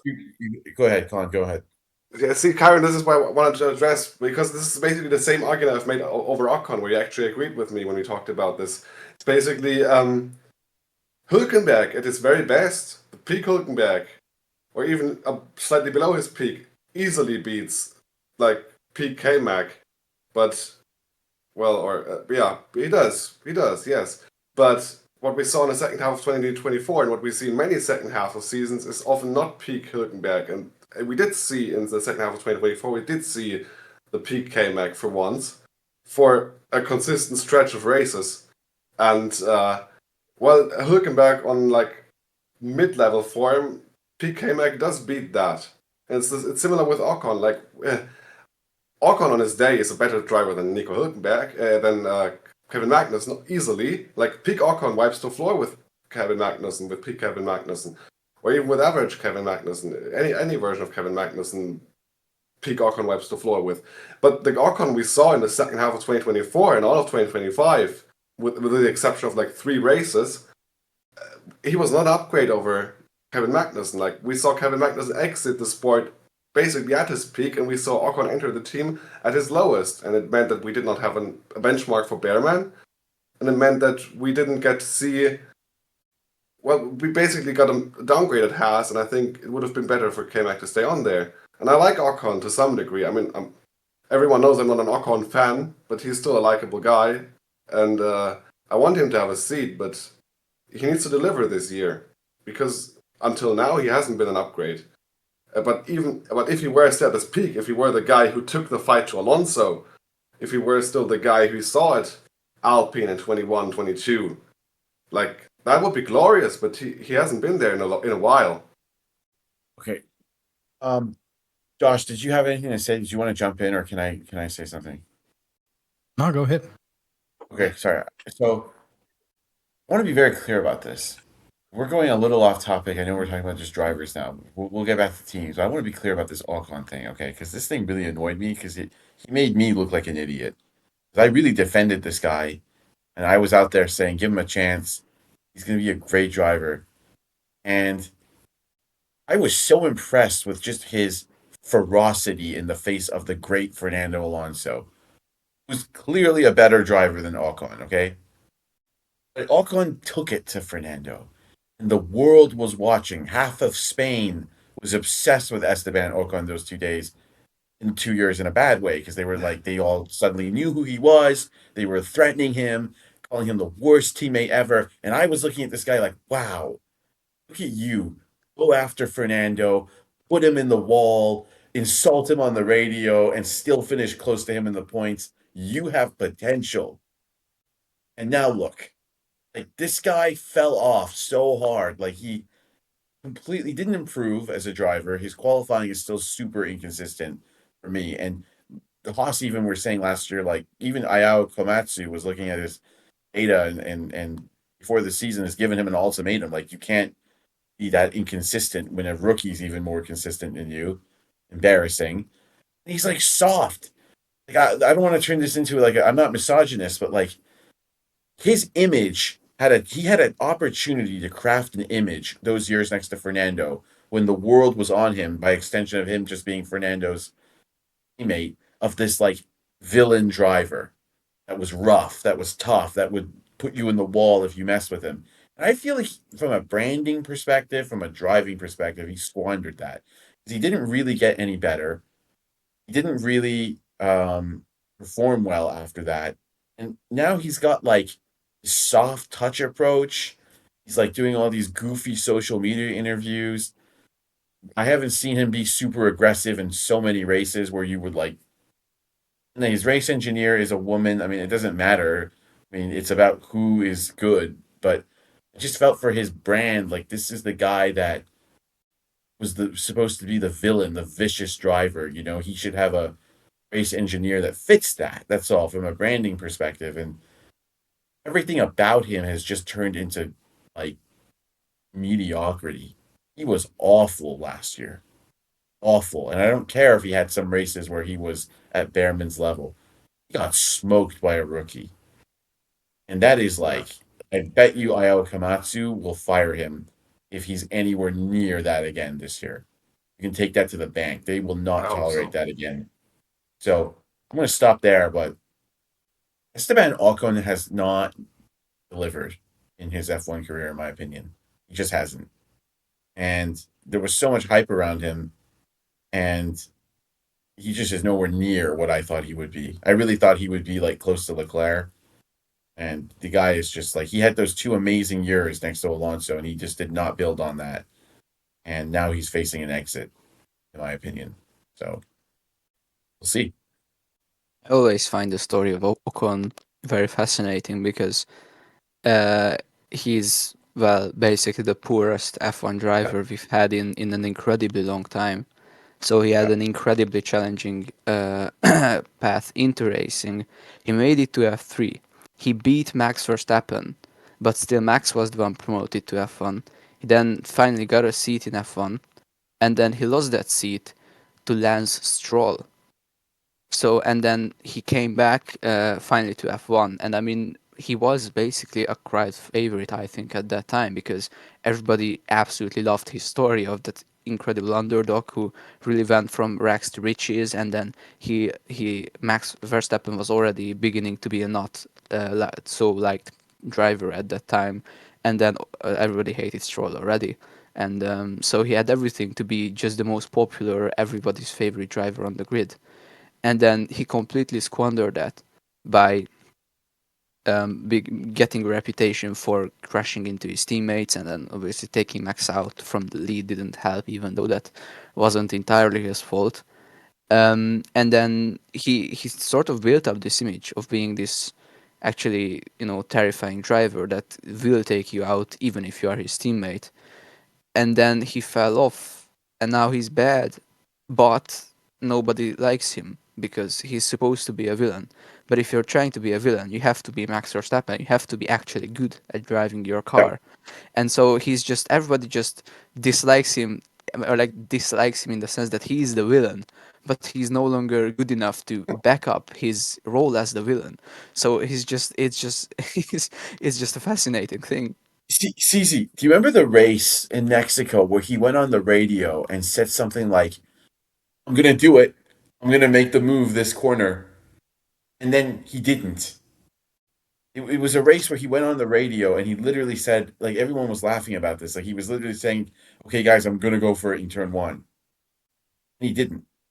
And it just sums up Ocon. Like, Damn, dude, turn one people- got hands. Yeah. People called your bluff, man. Like, you can talk all you want about you and Gasly getting into fights when you're younger, you beating Max in F3. This is a joke. Like, you have not used any of your opportunities, in my opinion, properly. You didn't understand anything. Like, you come from a horrible background, a poor background, and you made it on merit. That's great. But why are you driving as if you don't even care sometimes? Like, it's just so inconsistent. I hate how he, like, tries to act unnaturally friendly in the cameras. You can tell it's forced. Not good. Not good. And you're right. Like, you guys have all mentioned it. He's not popular. Nobody likes this dude. I feel like an idiot because I wrote like community posts about like, give him a chance. He's got it in him. And then like something around a year and a half ago, I remember just watching and being like, wow, if I had made an investment in this guy, I'd lose all my money right now. Like he just is not, he's not who I thought he was. Like, I thought he would be so much better than this. And like, yeah, like, not good, Esteban. So You're painting this as like one of the most ultimate betrayals in the history of Formula One. It's just like, how dare he? Didn't he like, I don't also write community. I mean, I agree with you. Like, it's just, I don't just, write community posts.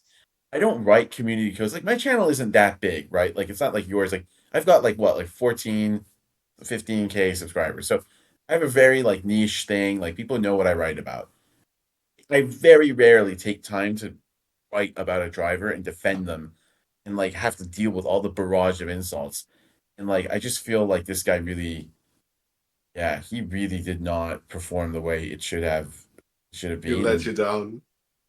He let me down big time. And he is the driver, in my opinion, under the most pressure by far. And it's maybe Lewis, but not that much. It's Ocon by far. He is going to be fired if he even dares drive the way he did last year. He was so inconsistent and he got outpaced by a rookie. If that happens again, farewell Esteban Ocon.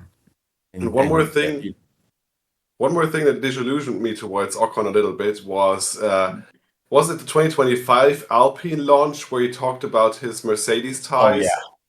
Oh yeah. So dumb. Don't do that. Isn't Toto still his manager? Even though he said his ultimate dream is to drive for Ferrari.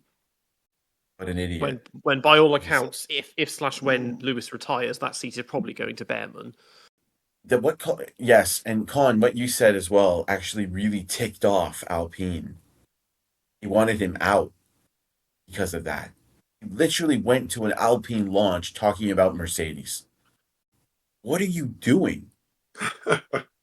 What are you doing? Like, this guy, and he made me question my own intelligence because I thought I was really good at reading people. And here's a guy that I thought was a cunning operator, the new Nelson Piquet. He's putting Alonso in the wall, and like, I'm like, wow, this guy has guts. Like, this is what we need. And he shows up you are the guy now. Like, you're supposed to crush Gasly, and you start that off by saying, I'm so proud of my connection to Mercedes at an Alpine launch. And all the board of directors were looking like, get this guy out of my team. Well, Ridiculous. Like, Ridiculous. Well, Ciaron, I'm sorry this happened to you. Not just to me. Yeah, I mean, you don't feel sorry about me. I mean, I'm not. I'm trying to like make my point. That's all. I don't really care because, frankly speaking, I don't support Ocon. Anymore. I never supported him. I just wanted him to beat Alonso because I have beef with Fernando Alonso. That's all. And Fernando Alonso is way better than Esteban Ocon. Like it's not even close. They were close in points in 22, or Ocon was ahead in points, but Alonso decimated him that year. Like, there's no doubt about it. Alonso, now that something we've- suspicious was going on. Now that we've spoken about Ocon at length, let's cover the other half of Haas. What are we thinking about Behrman this year? I mean, as I've said, if he does well, and if Lewis doesn't do well, gets the 8th and then retires, he's going to Ferrari. So he's got that on him. But he ended last year really strongly. So there's no reason why he won't keep that going. Spectacularly fast driver in terms of raw speed. Does he have the full package? I don't know. Yet to be seen, in my opinion. I mean, some of those mistakes he made last year, you just like, you took a step back and you were like, whoa, what are you doing? Like the Silverstone pit lane incident. Why would you Ooh. test the limits of grip at a pit lane entrance? What are you doing? Not cool.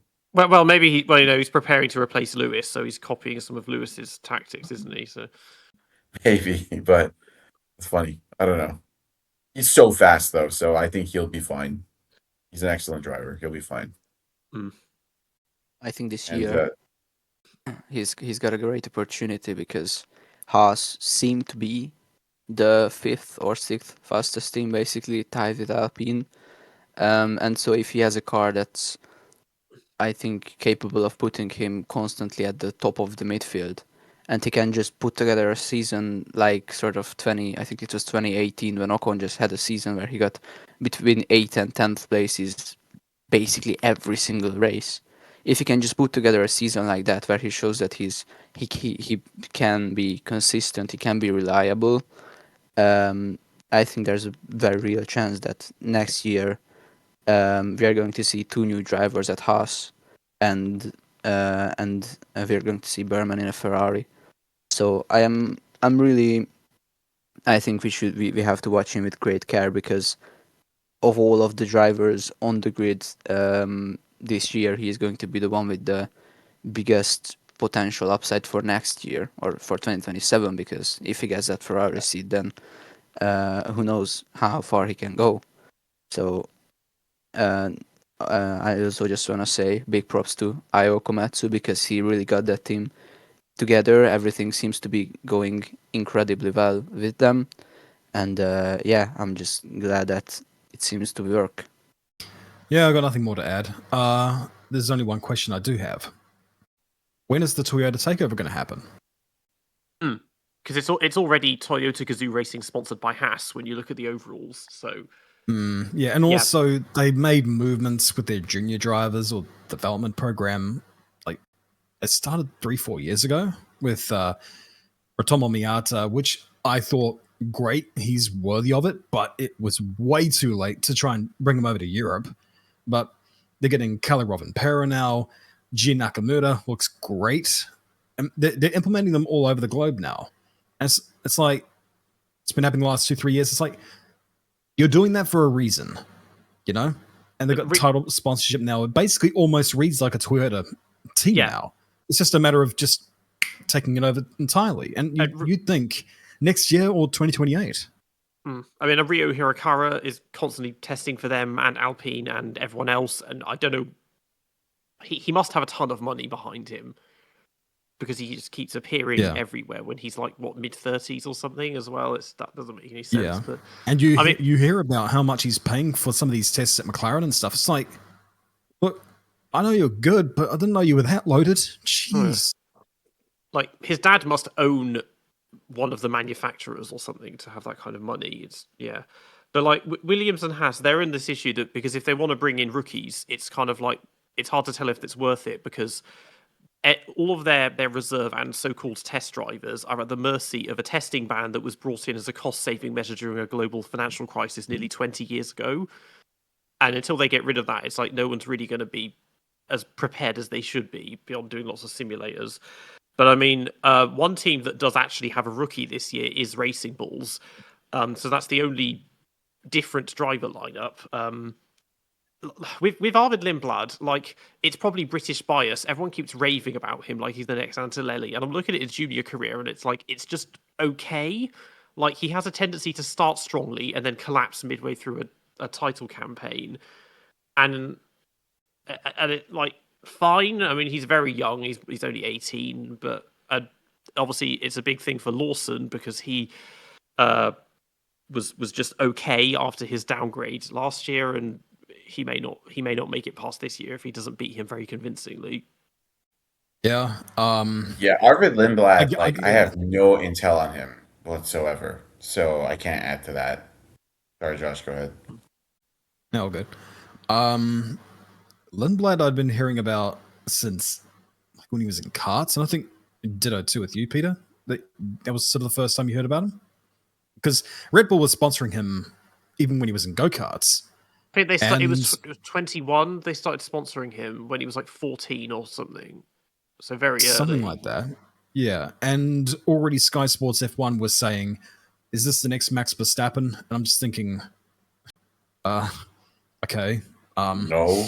He had he has a couple of karting titles, but not many. Like, you know, I don't like this trope, and it's in sports and pretty much everything all the time. Is this the next so-and-so? It's like, how about they're just the next great driver? Can we just find that? Someone of their own identity.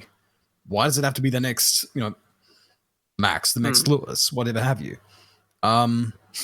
But obviously he had a bit of hype around him, similar to how Antonelli had this hype, similar to how right now in Formula 4, they're just starting to go up now.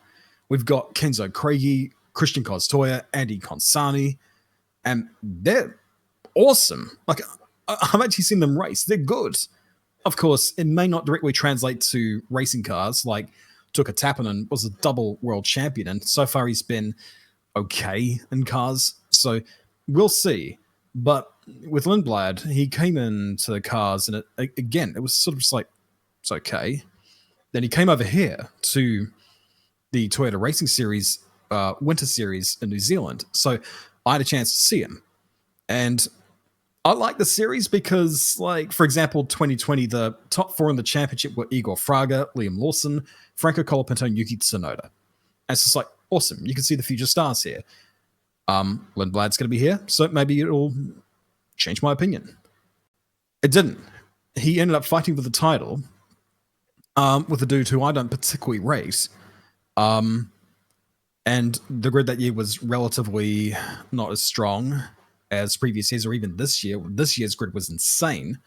But the point is that it really curbed my expectations of him because it wasn't what people were raving him to be. And it's like, okay, you're good. I don't know if you're that good. Then he went to F3 and he was pretty good there, but he just had a couple of horrible rounds that killed his title aspirations, if he had any. And Formula 2 was good in patches, but you can't really read into Formula 2 because, it's all over the place. Like Felipe Drugovich, for example, good in his first year, terrible in his second year, and unbeatable in his third year. It's like, that doesn't make sense. And you're seeing drivers, going down the Camel Straight with the DRS open and a guy about 6/10 ahead. By the time they get to their the guy ahead has, gained half a second. It's like, how?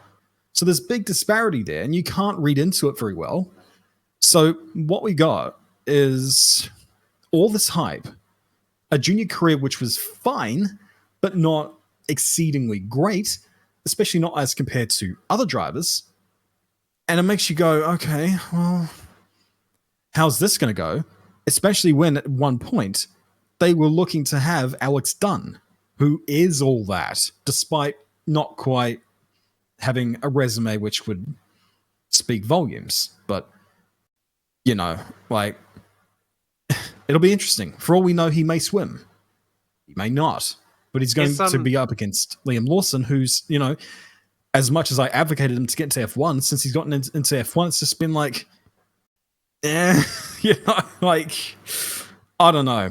It's a bit of an unknown quantity, and really, one of them, like, won't be there next year. Either they'll be moved up or they'll be fired, whatever have you, but someone's going to the glue factory after this year, rather. I mean, Lindblad, that Italian F4 thing, that looks very suspect to me, because he had a lead of 80 points, and then suddenly Kasper Stuka wins 8 of the last 9 races and takes the championship, who himself lasted about 3 months in the Red Bull Junior team or something. Now he's gone from Formula 3 back down to Freca, back down to Euro Formula, and he's just doing his career in reverse. And that one was huge, because it was a similar, not so severe thing in Formula 3 and Formula 2, that drop off, but that was a funny one. But he won the Toyota Racing, or it's called Formula Regional Oceania now, but Lindblad won that at least, and he won the Macau Formula 4 race.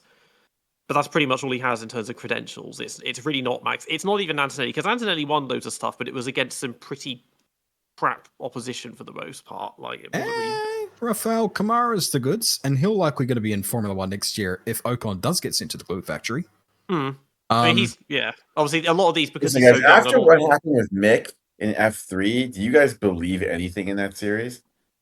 Well, hang on, that was Euro Formula. Yeah, so that was Euro Formula. An interesting story about that. So you're referring to the Prema F3 car that mysteriously got fast midway through the year. Fangio for like 3 races out of nowhere. I know what you're talking about. Now, this is all hearsay, but that car got sold to Marino Sato for the Euro Formula Championship in 2021, was it? Whatever. Anyway, he was teammates that year with Liam Lawson and Yuki Tsunoda. Now, anyone who's watched Junior Formula Racing knows that Marino Sato isn't worth 2 shits. Sorry, but that's kind of the truth. Marino Sato's not that great. Liam is okay. Yuki, people rate. So we know where the level is. Guess which driver got the Mick Schumacher car, and guess which one of those 3 dominated the season. Apparently, they were running 10 degrees more rear wing, and it was still going faster on the straights. It's like, okay. Yeah, this is ridiculous. But again, that's all paddock chatter, of course, and you can't believe everything that comes out of people's mouths. No, I believe that. Like, Mick looked like Fangio in those races out of nowhere. It was crazy. It's but that's Euro Formula. FIA F3 is a bit different, kind of. Okay. I mean, the engines are built by people. The engines are built at the behest of Bruno Michel, so take that for what you will, I guess. Yeah, it's... You guys are right. I just think that, like, Arvid Lindblad is unlucky, Josh, because Liam Lawson has more experience now than he had against the other bloke, the Tsunoda. So Lindblad is going up against a driver who's going to be a lot better than he was the past 2 years. The only saving grace he has is, look, these are new regulations, so maybe Lawson also struggles. And he's going to be, like, right in the mid-pack where the action's going to be frantic, so he could have a chance to show his racecraft. But I think he's in a difficult position. This is not an easy year to make a debut, in my opinion, and I don't think that Lawson is going to be anything but the best Lawson we've seen. It may still be an average driver, but I think he'll be at it. He's better than he was last year and the year before. So, Lindblad. I don't know. Formula One can either bring out the best in you or the worst. Like, Sargent was fantastic before he got to F1. Then he got to F1 and people's memories were wiped. It's just like, this guy's a scrub. It's like, this is the guy who took the fight. But yeah, in F1, yeah. But people associate the F1 results with him as a driver full on. But he took the fight to Piastri in F3, and he rightfully should have won that championship. In F2, in his debut year, he beat Liam Lawson, who was in his second year, as a teammate. So, I don't know, like... that's the thing. Like, that's if the thing, I told though. If I told you there was a driver in the junior categories that dominated, that Nico Rosberg had his poster on the wall. Fernando Alonso had his poster on the wall. I know who you're talking about. Could you guess who this is that I'm talking about? Was it Giorgio Pantano? Yes, the invincible one, the one they all feared. And look, when he went to F1, he didn't get his chance properly, and he didn't even show that same kind of talent next to Heidfeld in 04. So I just tend to discard junior results until they make it to F1. I know you guys are way more up to date with I have to admit, I'm probably the least knowledgeable about the junior categories on this podcast. Because after everything I've seen, it's almost like it doesn't matter. When they get to F1, it's a whole new skill set. I mean, we all know this. Frentzen was better than Michael Schumacher in the junior categories when it was sports car racing, you know. Hakkinen and Schumacher were equal. Well, that's a bad example because they were both amazing. But like Frentzen was quicker than Michael, and when they got to F1, Frentzen was not as good as Michael in any category. Giorgio Pantano was unbeatable. Didn't do much in F1. There's so many other instances. Well. Yeah, exactly. Yeah. So an issue that you need to remember with Pantano, though, is that he's Italian, and they only know how to drive go-karts. So that's the other thing. That's true. That's a good point. Yeah. Mm-hmm.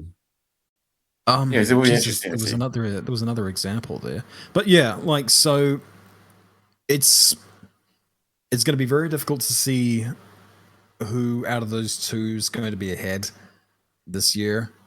But you know, I just. What do you think? I can't see Liam surviving at the end of this year. But that's provided. But that's provided though, who's waiting in the wings. Like in that Red Bull Junior team right now, there are some good drivers, but who's ready to step up to the plate? Like I'm an advocate for Nikola Soloff when he's not trying to kill Irishmen, but he's going to be going into F2, and that's just, you can't guarantee there's going to be good results there just because, they're a good driver. The team's got to be right. God forbid, the engine's got to be right. Everything's got to line up for you in that series. Like, what year was it where Teo Porcher won the championship? That first round was ridiculous. He destroyed everybody. And then the rest of the year was a complete farce because evidently whatever advantage that he had was gone. So it's difficult. Soloff may not get those super license points. Beyond that, I don't know if there's anyone in that junior team that's ready for the step up. Matteo Colnahi looks good, but he's a year away at best. And then you look at other people who you can potentially bring in. It's just like, well, I don't know. Like, I love Colapinto to death. I think he's got all the potential in the world. But if he continues disassembling his car into the damn walls or anything else that's not moving on that damn track, then he's going to be gone because Flav's running out of patience. Then he'll bring in Alex Dunn because he's just been signed to their academy. So now Dunn's gone. Who are you going to replace him? Who are you going to get to replace Liam in that Racing Bulls? Because again, it goes back to that whole, very good, you want to get rid of him. Who are you going to replace him with? And are they going to be better? Because if Liam sorts his shit out, I know people associate me with Liam, but if Liam's on it, he could be good. He just needs to consistently get on it and not just that one weekend in Baku or in Austria. 1 or 2 good weekends a season does not make. If he can consistently get on it, there's not much reason to get rid of him. But if he continues the inconsistency of last year, you know, like, I don't care. He wasn't a rookie last year. He's not a rookie this year. He's effectively been racing in F1 since midway 2023. And as jagged as, you know, his appearances have been, he's at least had appearances. Hadjar went in cold turkey last year and got a freaking podium. So you can't push that excuse for too much longer. Lawson Hill, if it doesn't work out, he'll get a cushy gig in like V8 supercars or maybe Super Formula or something. I'd say IndyCar. He's got family connections in America now. Yeah. And I think that may actually work to him better. I mean, loads of juniors end up in IndyCar these days, it seems. Yeah. It's better. IndyCar's good racing, kind of. Is it good racing? I mean, honestly, it was before the hybrids came in. Exactly. The hybrids ruin everything. Mm. Is IndyCar really like? I think the quality of racing in America is just like horrific. Like they have a retribution a qualifying. culture, and it's like so many like wheel to wheel incidents and just like unnecessary crashes. Like part of racing is you don't crash into the other driver when you race. NASCAR is the worst. They have a culture of retribution there where it's like, go get that guy. Not racing. That's just like stupidity. You go three wide and some guy turns into you and causes a natural disaster on the track. It's just ridiculous. Like, Yeah. and I mean, Hey, stupidity sells. I hate that. NASCAR and Formula One, it's like water and oil. Like they could not be more different. I mean, watching the last lap of the Daytona 500, and there's like 10 cars just sliding off into the grass, 200 Not miles racing. an hour, right at the Not end, racing. and it's a complete lottery about who's going to win as well. And it's just I can't. And when they do road courses, track limits do not exist as well, and they're just Well, that's barging good. into each. Yeah, and they're just barging into each other. And meanwhile, in Formula One, it's like, oh, the slightest bit of contact, nope, stop go for you, you're disqualified. It's different, but it's a bit too extreme on the other side of things from Formula One. But there's some stuff we could take for it. BTCC has it right, touring cars, because it's not completely. It's really good racecraft, but there's some really good crashes as well, and it's cheap. It's nice and easy to go and see. Yeah. I completely agree with you on that. And I just feel like, yeah, and again, guys, like this is my opinion. I'm not attributing this to anyone else on the podcast. But I feel like there's this weird dynamic between F1 and American racing where the American racers just always like trash F1. They make movies like Talladega Nights that portray F1 drivers as douchebags. Like they love saying like, "Oh, that's not real racing over there. Those guys just get paid more than us. They're universally respected more than us. But real racing is over here." Then F1, like everyone's always saying, "Oh yeah, IndyCar and NASCAR, like we can learn from them." Like, I just think we need to go back to the elitist F1. Where F1 is the best. We don't need to be adopting the nonsense that goes on in those other categories because it really is unprofessional to me how they race in IndyCar and especially NASCAR. It just drives me nuts. I really dislike that category, and just think F1 needs to remember like the European roots of Formula One are awesome, and there's no need to change it. There's no need to start saying like, yeah, like we're lucky to have IndyCar and all this. There's just so much pandering to it. Like, look at the commentary. We had Mark Slade on as a guest, and look how knowledgeable Mark Slade is. Why isn't Mark Slade on the commentary team? Why do they have IndyCar drivers who have never even turned a wheel in Formula One as like commentators for F1 when you have so many engineers, drivers out there? There's this weird thing going on right now where it's like, let's just bring in someone from an American series because Drive to Survive. Like, you see where I'm going with this? It's just weird. Like, there's just too many people. Like Danica Patrick was there, James Hinchcliffe was the other person that was there. Like, these people should not be anywhere near an F1 commentary booth. You have never raced in this sport, and all you do is like bad talk F1 in your free time. I have a real problem with it, and I was really happy when Kimi and Jensen did that NASCAR race and they properly raced against those other clowns because Kimi disappointed me pre-race. He was like, "Oh, this NASCAR reminds me of old style F1 racing." Then him and Jensen did the race, and you should see the post-race interview. Jensen was like, "I don't think I'm going to do this again. This was ridiculous." And Kimi said there was a lot of nonsense going on. I didn't expect that. Serves you both right for bad talking the sport that gave you guys an amazing legacy. And I'm going to stop there because this is way off topic, but I can't stand American racing. I love World Rally Championship. BTCC is awesome. WEC, I can't stand American racing. And I know that not everyone on that podcast agrees with me at all. It's just, I need to get that off my chest, and I'll stop now. I think on IndyCar it speaks volumes that it's a spec series, even though they have two different engine suppliers. But usually in qualifying the gaps were larger than in Formula One, where you have 10 unique differently built cars with 3 different engines, or well 4 different engines last year. So it's it just speaks volumes to that. I think obviously the level is lower. and it's a different product. I mean, seeing cars go at 220, 230 miles an hour around an oval is a spectacle. I mean, you can't argue that it's not. So I think they definitely have that unique thing. And then when But it that's comes to one race, DC. That's just one race. I know of it's the one year. race, but I think the road course races are, especially when it's like the tight city circuits, it's such chaos. It's like watching F2 in Monaco or something like that. That's the feeling I get whenever I watch them race in, like, I don't know, Detroit, or when they had the track in Nashville and had like 15 billion cautions in a race. It's just chaotic. And then in NASCAR, I think, last year, or no, the year before last year, I think there was a street race in Chicago, and Shane Van Gissenbergen, as they called him, just turned up and completely annihilated the NASCAR field on his debut. Um, and then since then, bombed pretty much every single race that wasn't at an oval. So, I mean, that shows that there's definitely some skill or something when it comes to racing ovals. It's not just luck. I mean, Tyler Reddick won the Daytona 500 and then won the race right after that at Atlanta. So there's clearly some effect of skill that goes into it. It's not No. just luck. Of course, oval racing has a different technique you have to learn to race it, no doubt, and it takes some skill. And it's funny, like these ovals all look the same, but apparently an oval at one city is very different to like the oval at Charlotte, for example. Like they're all different. But my problem is, A, it's less interesting, obviously, but the other thing I have a problem with is the racing standards.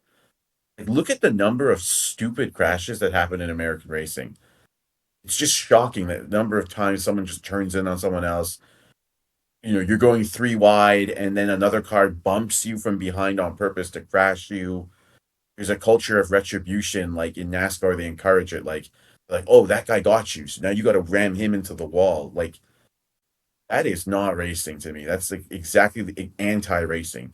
Racing is about respect.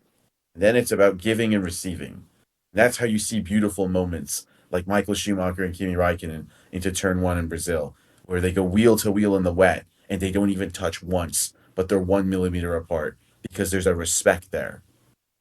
Never in their dreams could a NASCAR driver do that. That's the beauty of Formula One. Anyways. Okay, I think it's time. I think it's time to talk about Aston Martin. Yeah. I'm very disappointed with this because I thought the beginning of the season I was literally like, I think Alonso's getting the third, or at least the 33rd, because he's waited 25 years and finally he gets an Adrian Newey car, and then Honda comes in like a freight train and just ruins it again because it's just aerodynamically that car looks so good. It's like It does. It looks like Adrian has basically picked up where he left off with the MP418, but it's now, unless they're just doing the ultimate sandbagging, it's just like the power unit is terrible, and there's at least talk that it'll take a few months and they will have everything sorted. But if it starts badly, I think that Alonso might probably retire before we even get to the European leg, and then we're left with Jack Crawford and Lance Stroll in that thing trying to tootle around. Like it's really Yuki it's really Tsunoda. bad. Or him, yeah. Oh god. I despair with Aston Martin. Ye of little faith. Like, it'll start off horrifically. I don't think anyone's disputing the fact that they're basically fighting to keep Caddy behind them. Not necessarily on full pace. Or it could be that, but reliability. Are we expecting them to even get to the finish in Melbourne? Or are they going to be on the side of the road in a cloud of steam? Alonso, a Mick Alonso special, I guess, from 15, 16. There's no disputing that. Even in my crazy world of what I'm thinking is going to happen down the line, like, we know it's going to be terrible to start off with, but they've got too many people at that team who know what they're doing now that, for this to be a constant throughout the entire year. And they say that they're going to have their stuff sorted out months down the line. I believe that. Not just because Newey's spearheading the car development, design, everything like that. He's also team principal. So he's going to have a lot of say into what happens. And he has some idea of where to take that team now. And you got to trust that he's going to find a way to get that team to a position where it needs to be. Now, it may not be the very top, but I cannot see Aston being consistently shit throughout the entire year. And I think a la McLaren 2023, they're going to completely turn it around at some point. And all of a sudden, we're going to be like, finally, this bullshit I've been perpetuating about Lance Stroll winning a race is getting too close for my own good. So, yeah, my opinion, expect Aston to have a complete 180 at some point during the year. Don't know when it's going to be, but it'll happen. Probably. Yeah. It's weird because we're assuming that it's all Honda that's causing this, and it could be. It reminds me of when McLaren and Honda had their issues in 15, and Bouye and Dennis and all these guys, and Prodromo would be like, well, our chassis is the best. It's just the Honda thing that's holding us back, but clearly it wasn't. The car looks stunning from a visual standpoint. Suspension was hailed around the paddock as being very innovative. I agree with you. I think if they get their engine sorted out in the second half of the season, they could jump up a huge number of spots between races. So the question is, like, can they do that? Because if you're already this far behind and everyone else is moving forward, that's difficult to do. So, they really had minimal track time. We shouldn't underestimate, like, other teams have had like several races worth of laps, right? So that's not great for Aston. Like, they don't have the base to really improve their car, and they have a useless driver in one of their cars too. So it's like, I think it's just shocking. Like, it's just nobody expected them to be 4.5 seconds off the pace. So if they somehow go from that to like being one of the quickest cars, that's unbelievable. But when you're 4.5 seconds off the pace in testing, that is hard to claw back in any way. So good luck to them. But I do think Fernando Alonso is still one of the best drivers in Formula One. So, I'll leave it at that. I wish we had more insight on how good the chassis is, because that determines how much of a turnaround it'll be once Honda get the engine to a baseline level. So we'll see. Yeah, the reason Honda is so far behind is because when they announced that they're gonna leave the sport again, they let go of all their engineers in the UK, who then went mostly to Red Bull and to some other teams, and then their division in Japan, they also split them up and put them into their space program and wherever. And so when they decided to actually not leave the sport and stay and go to Aston Martin, they obviously couldn't get anybody back from Britain, and and by the time they moved everybody around in Japan to get everybody to where they were, they lost a lot of months of development time. So that's why they are really far behind. And yeah, there was also apparently the problem of everybody was like, yeah, this is going to be sort of the car that we're going to have. Like, this is the basic outline. We're already starting to work on the details. And then Newey came in and said, yeah, nah, I'm doing something different. And yeah, it's really interesting to see what's gonna happen with them. I mean, yeah, I think you can bet on that. But if there was like a bet on in the first 5 races over under 4 finishes between the two cars, I think that's where a realistic line can be put, because the car is so unbelievably unreliable. They didn't do I think they did one full race simulation, and the only time they actually pushed the car a little bit to go only 3 seconds slower than the fastest team, the car almost immediately disintegrated so bad that they had to switch out basically every single component. So it's looking awful. But yeah, if just Honda can catch up a little bit, and just solve their end of the problems, I think it's fairly realistic that by come the end of the season, they are going to be in the no man's land between Alpine, Haas, or whoever will be the fastest of the midfield and the top four. So I think I think it wouldn't be crazy to predict to see an Alonso podium this year. So Yeah. yeah. So I even though Honda are easily, of course, the most to blame for the current situation at Aston Martin, I don't think Newey is completely blameless either, because I mean, if his car concept is so far outside of what Honda initially seemed would be a reasonable car concept, and something that they could develop the engine for comfortably, and maybe in terms of the packaging or the cooling layout or anything, I think Newey has made the job much more difficult for Aston than it maybe needed to be. And we still don't know if that chassis is any good. Like Ciaron said, that's the crux of the whole thing is going to be how good is the chassis. If the chassis is shit, then even engine fixes are not gonna help that team. They'll probably. I think the only 180-degree we're gonna see from them is gonna be a spin. I don't think that team's making it to the front at any point this year, or even near the front. I think they're gonna be fighting with not Alpine. Audi and Cadillac, and that's about it. Just because I don't think that Honda has any real chance of making up this much of a deficit. But even then, it's almost ironic. Like the new Drive to Survive is out, and I've only seen some clips. But one of the clips is Lawrence Stroll calling Newey a unicorn. He's a unicorn. Well, it turns out he's a rhino. So Right.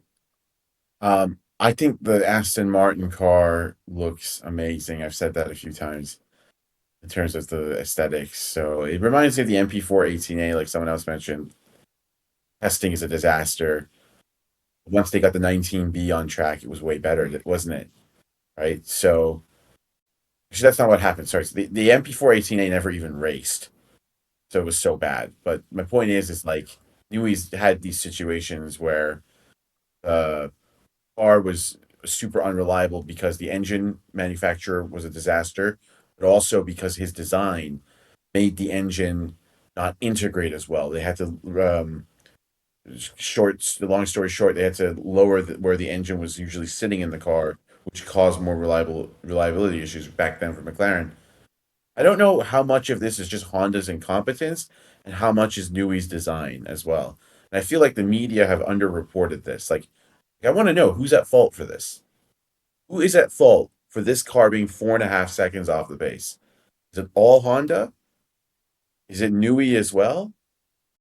We have not had professional reporting on this. We've had very, I don't want to say anything bad about Adrian Newey because I work in the paddock and I don't want to, lose my privilege to access and all that. Like, these reporters have not been as, how do I say, frank as they should have been, or curious as they should have been, because I don't know what's going on at Aston. I just know that Honda seemingly are way off the pace, but is it just Honda? Anyone here answer that? Is it just Honda? Well, look at McLaren, Honda. When they tried that again, everyone thought it was just Honda, but the chassis wasn't brilliant either. Like, McLaren were way too confident in their own chassis, and they had a lot of issues on the car, and they blamed everything on Honda, and that was easy because Alonso also blamed everything on the power unit. But we saw at McLaren, it wasn't just Honda. It was, I think there's a good chance that the same situation exists at Aston as well. And also, one more thought is 4.5 seconds off. Isn't that more than the Haas was off in 21? I think that's more, isn't it? I don't know. Holy shit. Probably. The only difference is that car does look spectacular. I mean, we've all said it. When you look at it, it just looks fast, doesn't it? Yes. It looks fast. So that does scare me a little bit. But, yeah, McLaren 15, that Coke Zero design. Didn't they call it the Zero design? What they call it? Coke Zero, something like that. The bottleneck. Which one? The McLaren 15 chassis. They said it was it has some it weird was name. Well, it had two designs, didn't it? Ground effect car, but No, because they were saying it was so. It was a size 0 chassis. That's what they call it, not Coke Zero. What am I talking about? What does Coke have to do with this? Because the size. I'm thirsty. It was size 0 chassis. So, you know why I said Coke Zero? It's because I thought of the bottleneck design of the car, and I just thought of a Coca-Cola drink. It was really dumb. But they were talking about, oh, we have this innovative size 0 chassis, and that actually was part of the reason that was restricting Honda from making a good power unit. So like, it wasn't just that Honda was incompetent; it was also because of the crazily aggressive design McLaren went for that absolutely contributed to Honda not being able to integrate their unit as well. And maybe that's going on now too, but I Yeah. don't know. That's the truth, is I don't know. Because Honda were pressured by McLaren to reduce the size of their PU wherever possible because of this size 0 chassis. Is that going on here? It's not being reported on properly. There's almost no coverage about what is happening on the chassis side, if anything. Only engine criticism. But maybe that's the answer. It's just the engine, but we'll see.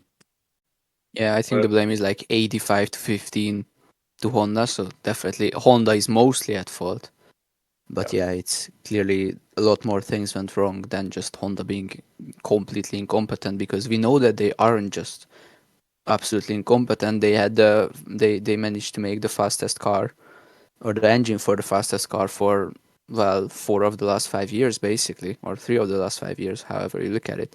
So definitely Honda isn't entirely to blame, but mostly on, like, if that car had a Mercedes engine that fit and worked perfectly well, I think it would be reasonable to say that Aston Martin would be the fifth fastest car on the grid.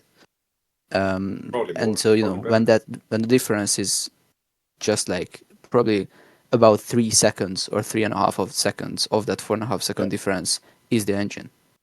CZ, what I want to know is this. Put a Mercedes power unit in that Aston Martin. Where is that car? I think it's fifth. I don't think it could touch the top 4, even if it had You an. think the chassis is behind those other cars?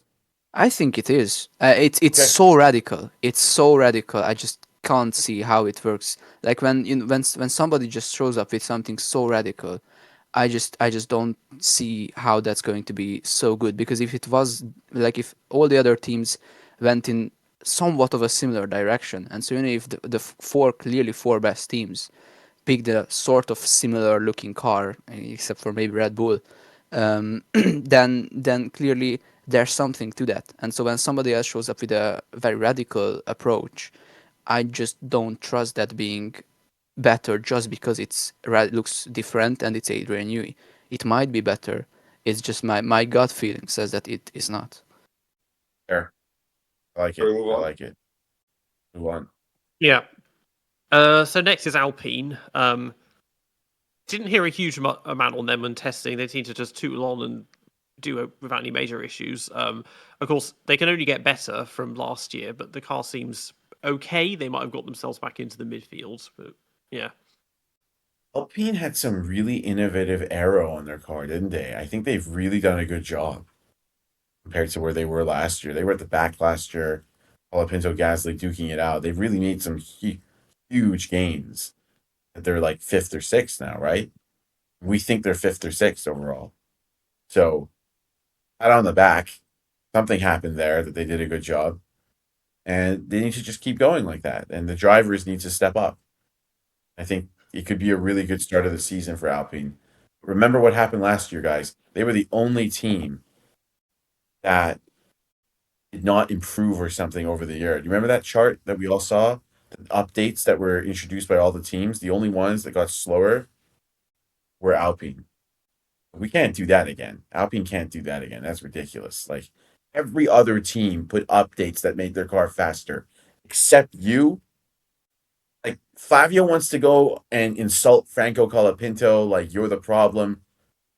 What about your engineering team? So they've done a good car now, but what I'm worried about is like they don't put the right updates on and they fall back again. So so far, really good by Alpine, but the jury's out if they can sustain this based on past performance. But I'm happy for them. It's good to see Colapinto and Gasly, both solid drivers in my opinion, up there. And the aero is really unique.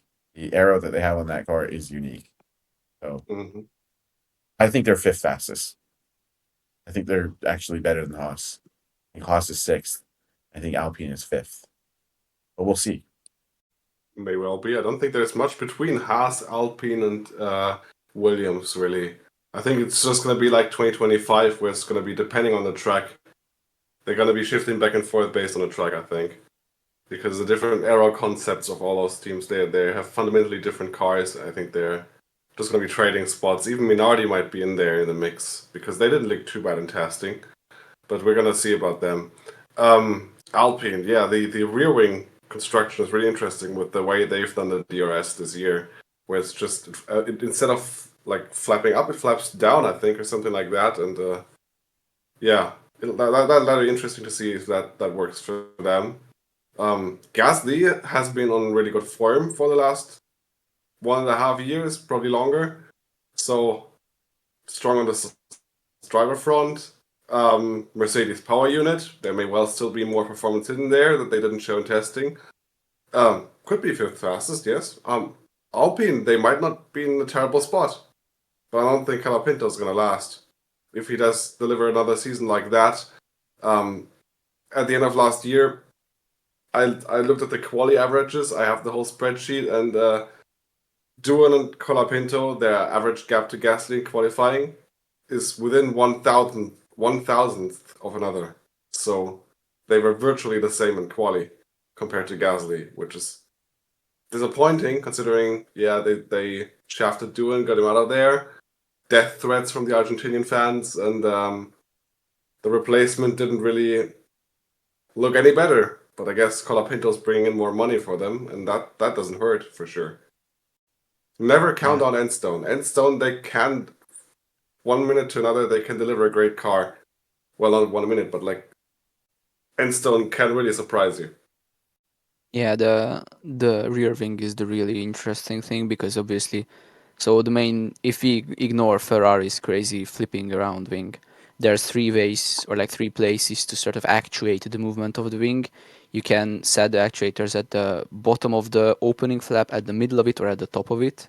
And so the Alpines just simply bends down, and so it still provides some downforce even when it's bent down. So as far as how much grip there is on the car when the straight mode is enabled, the Alpine is definitely first, and then you can actuate it at the middle for the wing to just sort of bend, and then there's one where it opens up clearly. So that's the three main ways to go about it, and Alpine were the only ones who decided to make this completely just folding down wing, which is really interesting.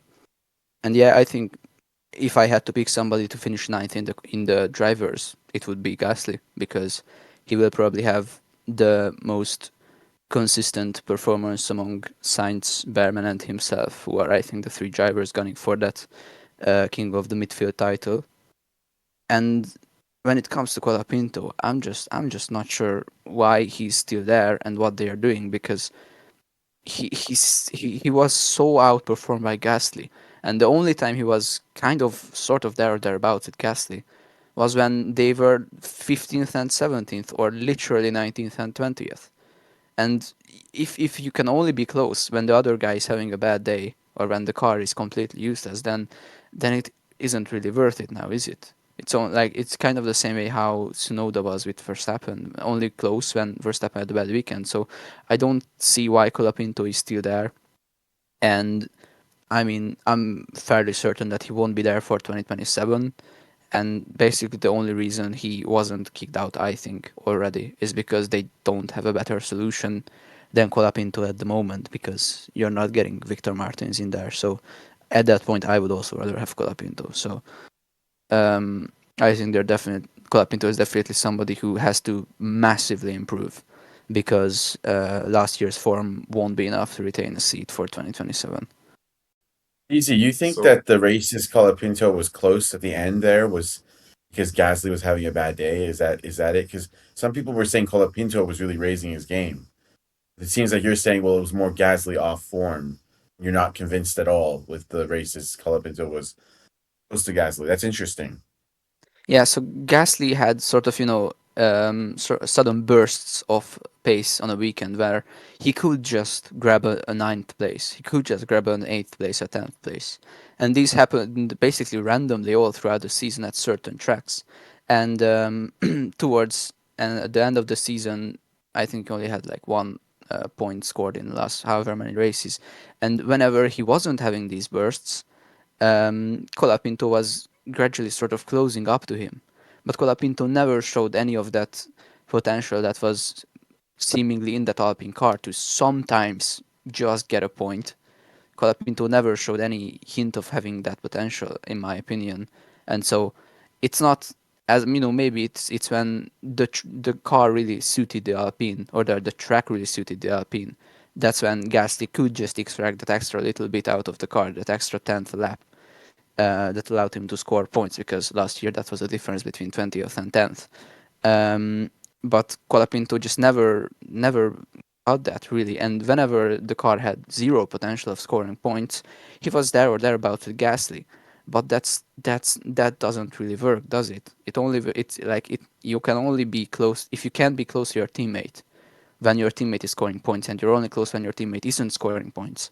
Then you're not scoring points at the end of the day. And Helmut Marko had something with that strategy of looking at the end of the championship. And if you see that Colapinto scored 0 points in however many races he did, 18 races I think, or something like that, when Gasly over that 18 races scored, I think, 12 points or something like that, it's just, I think it paints a clear picture of it's clearly not the solution going forward. Colapinto is not the solution. So what happens if Aston don't turn their season around? Alonso grows completely disillusioned. Flavio gets angry with Colapinto for being useless, throws out Colapinto, and Alonso switches back and joins Briatore at Alpine. Can we see that happening? Yeah, I could see that. I could actually see that. I like Colapinto. He's entertaining. I don't know if he's going to last, as CZ mentioned, but I could see Alonso going back to Alpine easily. I don't believe that Fernando Alonso is interested in retiring. I think he is truly obsessed with Grand Prix racing, and unless somebody fires him, he will continue to race forever. I really believe that. So, if the Aston project fails and Flavio has a seat open, I'm sure Fernando will go back there. I have no doubt. But what other teams have we not covered here? I Audi guess and Cadillac. There's only the Audi two and new Cadillac. teams left. So yeah, Audi, and the car. I mean, I don't like how the car looks because the livery is tragically basic, but it seems reasonably competent in testing. But again, they have a foundation to work off because it's just Sauber under new management, so they've got that to go with. Yeah. Well, Audi are not disadvantaged in the way Cadillac are. Cadillac is a brand new project, so that's going to be tough. But Audi have some infrastructure. Sauber, I think Nico Hulkenberg is an excellent driver. The car looks like it's one of the back markers.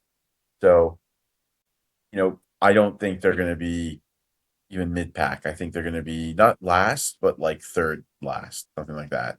So, lots of work there to do for them, and stood out to me from them in testing. So, I don't really have to say other than they made major progress during the test. Like, they started off badly, and then they got better as it went on, is what I noted. But that's about it.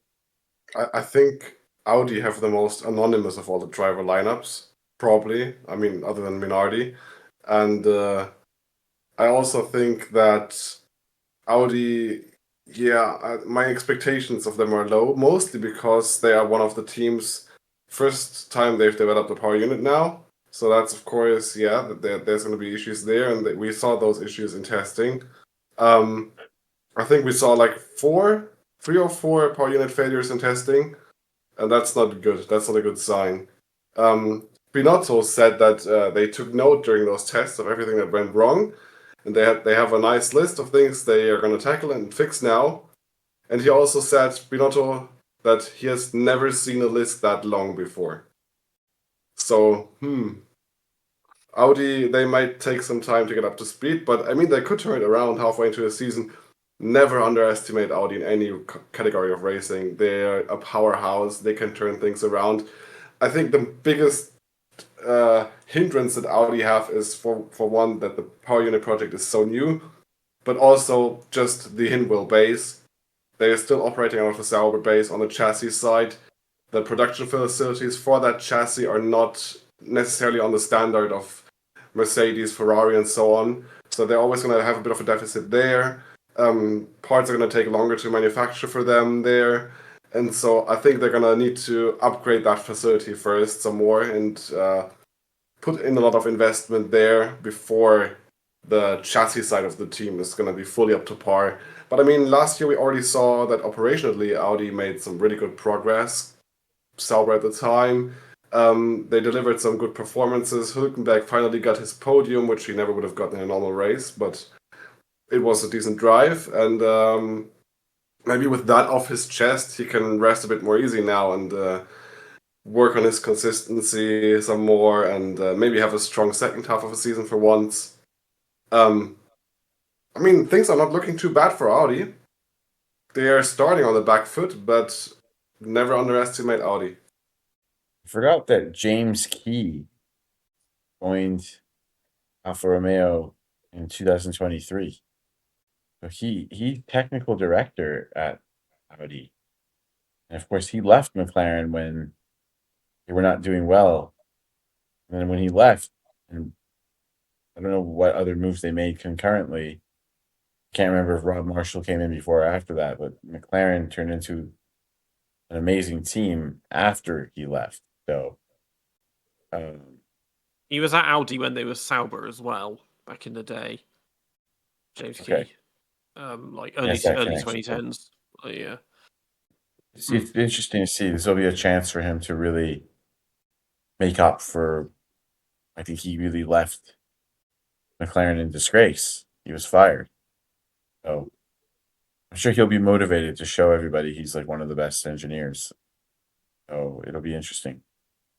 I think this year can be a bit of a make or break for Hülkenberg, because if he gets convincingly beaten by Bortoleto, even with his experience, and I'm sure he can provide a lot of technical assistance and good feedback, even in that case, I think he'll just get the boot, because he's clearly not going to get better. And if he starts really going downhill like he started this season, or last season, if this season he continues to go even further down the hill, I think he's going to get the boot. And then also the paint scheme on that Audi is just awful. Like, it looks like they gave a piece of paper and 3 crayons to the 6-year-old kid of a mechanic and told her to just do something with it, and then that's what that kid came up with, and that's it. So I'm really disappointed, because I thought we could see a cool, interesting livery with Audi,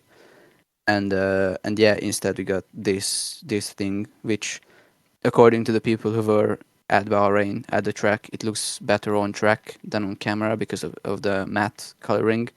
But yeah, otherwise it's just it's very disappointing in that sense.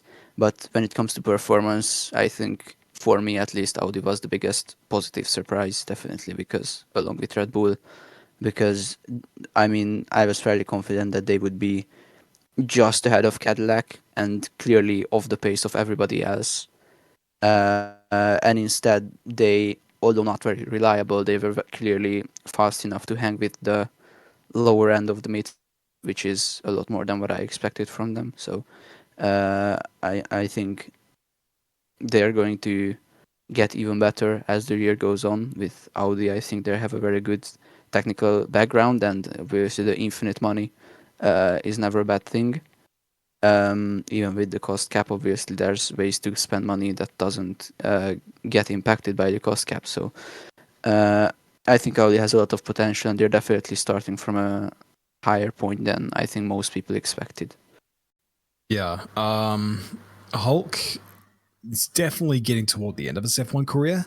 I think they'll retain him for next year because they just signed Freddie Slater to their driver development team. And if all goes right, then, if he wins F3 this year, then that's great. Goes to F2 next year, gets the super license points and the relevant experience. You can retire Hulk and bring Freddie in, and it's all sort of a bit of a natural cycle for them. I can't see there being a desperate improvement from the team this year. I think it's going to be sort of same old, I guess. I think it's going to take time before Audi gets to the level that they want. I just hope they have the patience for it, unlike BMW and Toyota of the past.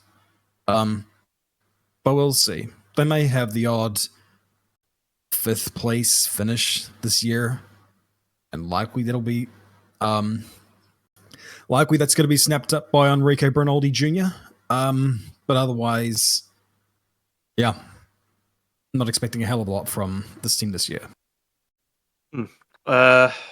And I guess we can expect even less from Cadillac because they are starting completely from scratch.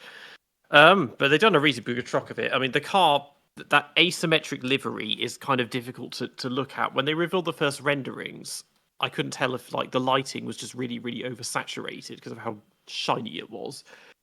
But as it is, they're probably going to be fighting at the back with Aston Martin. The driver lineup is not particularly exciting, but it's a good foundation to get a new team going with. But come next year, I imagine they'll have their eye on figures like Colton Herta or possibly Pato O'Ward and that kind of thing. If they're going to do a proper truck of this as an American team, unlike Haas, and actually have some American drivers in there, and they've got their own, Cadillac, their own power units to develop. So, yeah, but I wouldn't expect much from them in this first season. Yeah, I think they're struggling. They're 3 seconds off the pace. Okay mileage. But they don't have downforce on the car, right? Like both of them, Perez, who's good with tire management, and Bottas, they were sliding around quite a bit. You can visibly see it by our comments.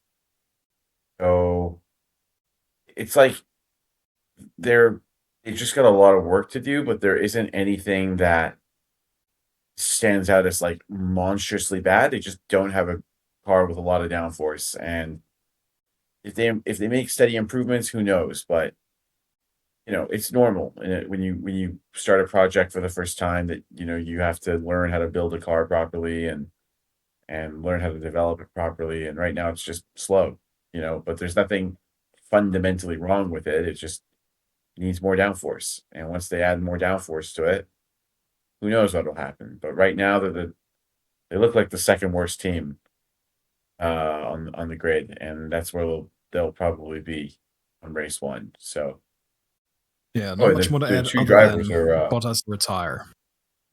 Sorry, what was that, Josh? Do you want Bottas to retire? No. I'm just saying that I'm thinking that he will retire at the end of this year, because they're probably going to want to get Colton into that seat, and I don't think it's going to take much to get a super license. I think couldn't they technically do it just through FP1 sessions, regardless of how F2 goes? They could. So, yeah. So there you think go. Perez is going to beat Bottas? It's not about whether or not he could beat him. It's more commercially viable to retain Checo over Valtteri. And besides, Valtteri probably wants to get out of F1 and just do, V8 supercars and swim naked in the rivers of Australia, because he seems to be taken to that like a duck out of water. I live in this region of the world, not in Aussie, but I live in this region of the world. He's more Aussie than most Aussies now. You could tell that he wants to immerse himself in that lifestyle. And yeah, so definitely we know what Checo can bring from. Well, couldn't turn that down, can't he? Definitely wouldn't have wanted to turn that down, but if Caddy had to choose between those two drivers, they on their days they can deliver. Bottas probably a bit more than Checo, but Checo brings in a lot of money, not just in sponsorships, but in fan fans buying appraisal or apparel rather. He's more commercially viable by far than Valtteri, and at least in the initial stages, when they're not fighting for a championship, that's invaluable. Yeah, I think they're going to be So yeah, fairly close between. Like, there's not going to be a lot of difference between them because, if Bottas just clearly beats Perez, like really, really beats him, it's not even close. Then I don't know what they're going to do because at that point you can't really justify, unless Bottas is willing to retire on his own, you can't justify keeping Perez when he's clearly considerably a lot worse than Bottas. There's definitely going to be a threshold of difference that Perez can have before he's the one who gets kicked out for Colton Herta. But if Colton Herta completely flops in F2, like Ritomo Miata levels of flopping, then I don't think they're going to promote him to F1 because at that point I don't think even Colton wants to do that. But also there's going to be incredibly embarrassing for IndyCar when they're not the best, but a very good solid IndyCar driver comes over and can't even be solid in a feeder series to F1. I mean, that would just tank the reputation of IndyCar to incredible levels. I mean, Marcus Ericsson winning a race in IndyCar is also very embarrassing, but if Colton Herta can't be decent in F2, then it's going to be even worse. So I think Colton Herta has a lot of pressure on his shoulder because he's essentially carrying the entirety of IndyCar with how he is going to perform. Because, if Rafa Kamara completely dominates F2 and then Herta is like in the top 5 otherwise, then it's solid. But otherwise, it's going to be very embarrassing for both him and the entirety of IndyCar. Your Colton Herta is quite an aggressive, reckless driver at times. I hope Yes. it's not right, but it sounds like he is. That's not. I don't like the sound of that, frankly. But I feel I like he wouldn't was be meant. mad. I feel like Colton a few years ago was meant to be the next big thing in IndyCar, and then he just kind of fell off for a couple of years. And yeah, when Alex Palou wasn't he the top driver at Andretti for all that time though? Yeah, I remember. I'm mean, sure don't get me wrong. I'm not trying to say. oh God, I hate that like, quote that they came out with. You remember that nonsense quote? They were like, "Yeah, Colton Herta is quicker than Raikkonen." Remember that? They said like because he tested in the simulator, and it was like, so like he was in a simulator, and they said he went quicker than Raikkonen and Giovinazzi. Like, okay, congratulations. Like, what does that mean? Like, it doesn't mean anything, So I'll believe some of my own lies before I believe in that one. Like, it's that sort of stuff that Andretti said it hinders a Andretti driver. said, Yeah, I know. It's that, but it's that sort of stuff that hinders a driver. It's because you're either treading on people's toes, or you're setting up a sort of an elitist image, or if they believe in it, now you're setting these expectations of, okay, this guy's going to be the biggest thing since sliced bread. You can't do that when the last time the Colton was in Europe was 10 years ago. So, yeah, this is the deepest end of deep ends. This isn't even Jacques Villeneuve or Juan Pablo Montoya going to Williams in 96 and 2001. Like, at least then they had limitless testing. Now it's totally different story. So almost setting them up to fail in that regard, but we're just gonna have to see how it all goes. He's that kind of He's at the talent, mercy of those engines in F2 this year, and yeah. Is he really that kind of talent, Josh? Is he a Jacques Villeneuve? He could be. Jacques wasn't as good as Michael or Mika, in my opinion, but he was still really good. I don't think Colton is anywhere near that talent level. What I've seen, just because he's reckless and he's good at high speed turn, like. But what have we seen from Colton Herta that you can say he's the level of a Juan Pablo Montoya or Jacques Villeneuve in terms of talent? I don't know. Maybe you guys know. I don't exactly. Yeah. Colton Herta came into IndyCar at the age of 18, so he was incredibly young, and I think either in his first or his second season, he already won a race. He's especially good in road courses, so ovals are definitely not his strong suit. So that's definitely good for at least F2. But yeah, basically the main reason was because he came in so young. IndyCar, it's not very common to have drivers, or well, it used to be not very common to have drivers below 22 sort of enter the sport, and he entered as an 18-year-old and was immediately up to the task and clearly showed a lot of speed. So that's basically why he was sort of put forward as this next big thing. And he continued to get better and better and better. And then, like 3 years ago, when Alex Palou got good, he just sort of faded back into the category of solid drivers who will have a big crash every now and then.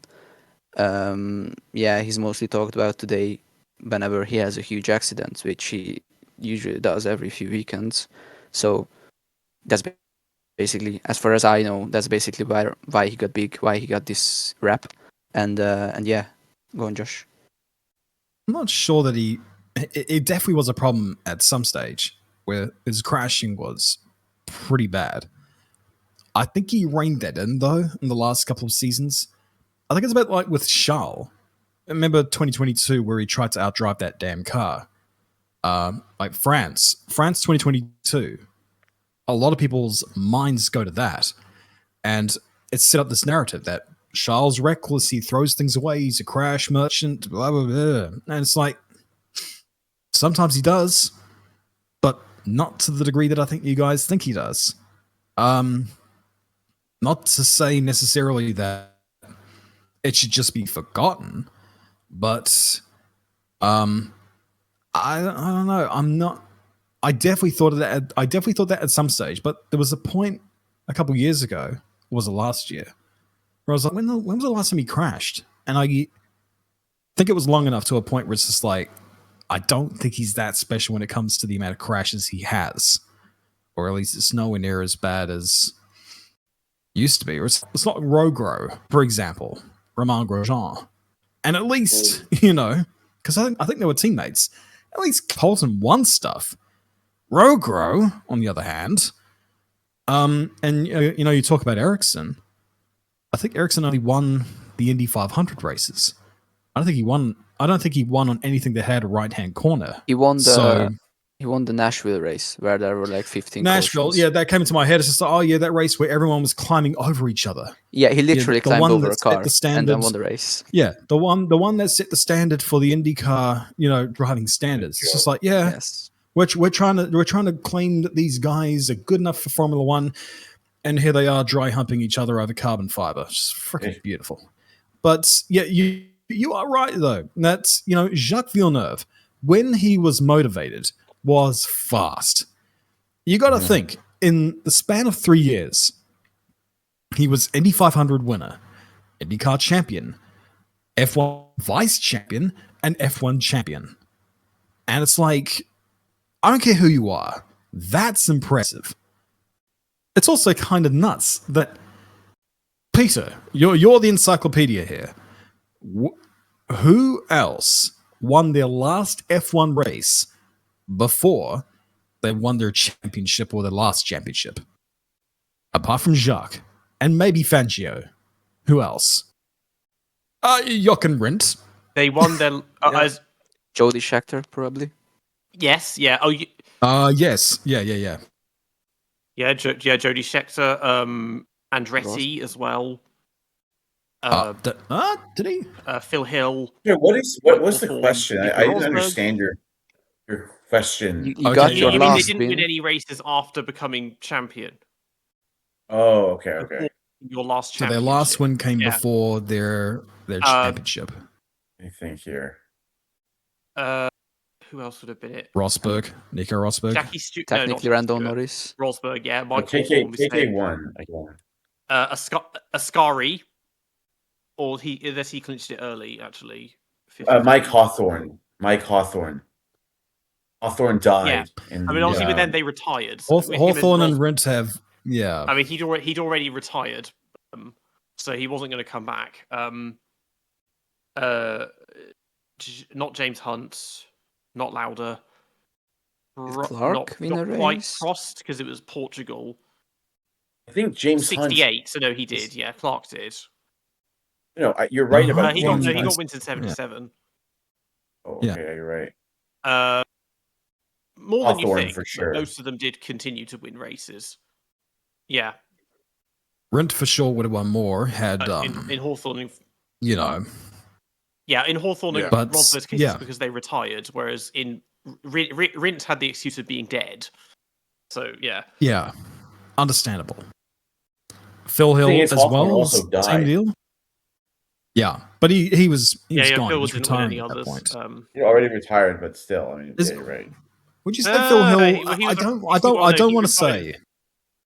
Yeah, sorry.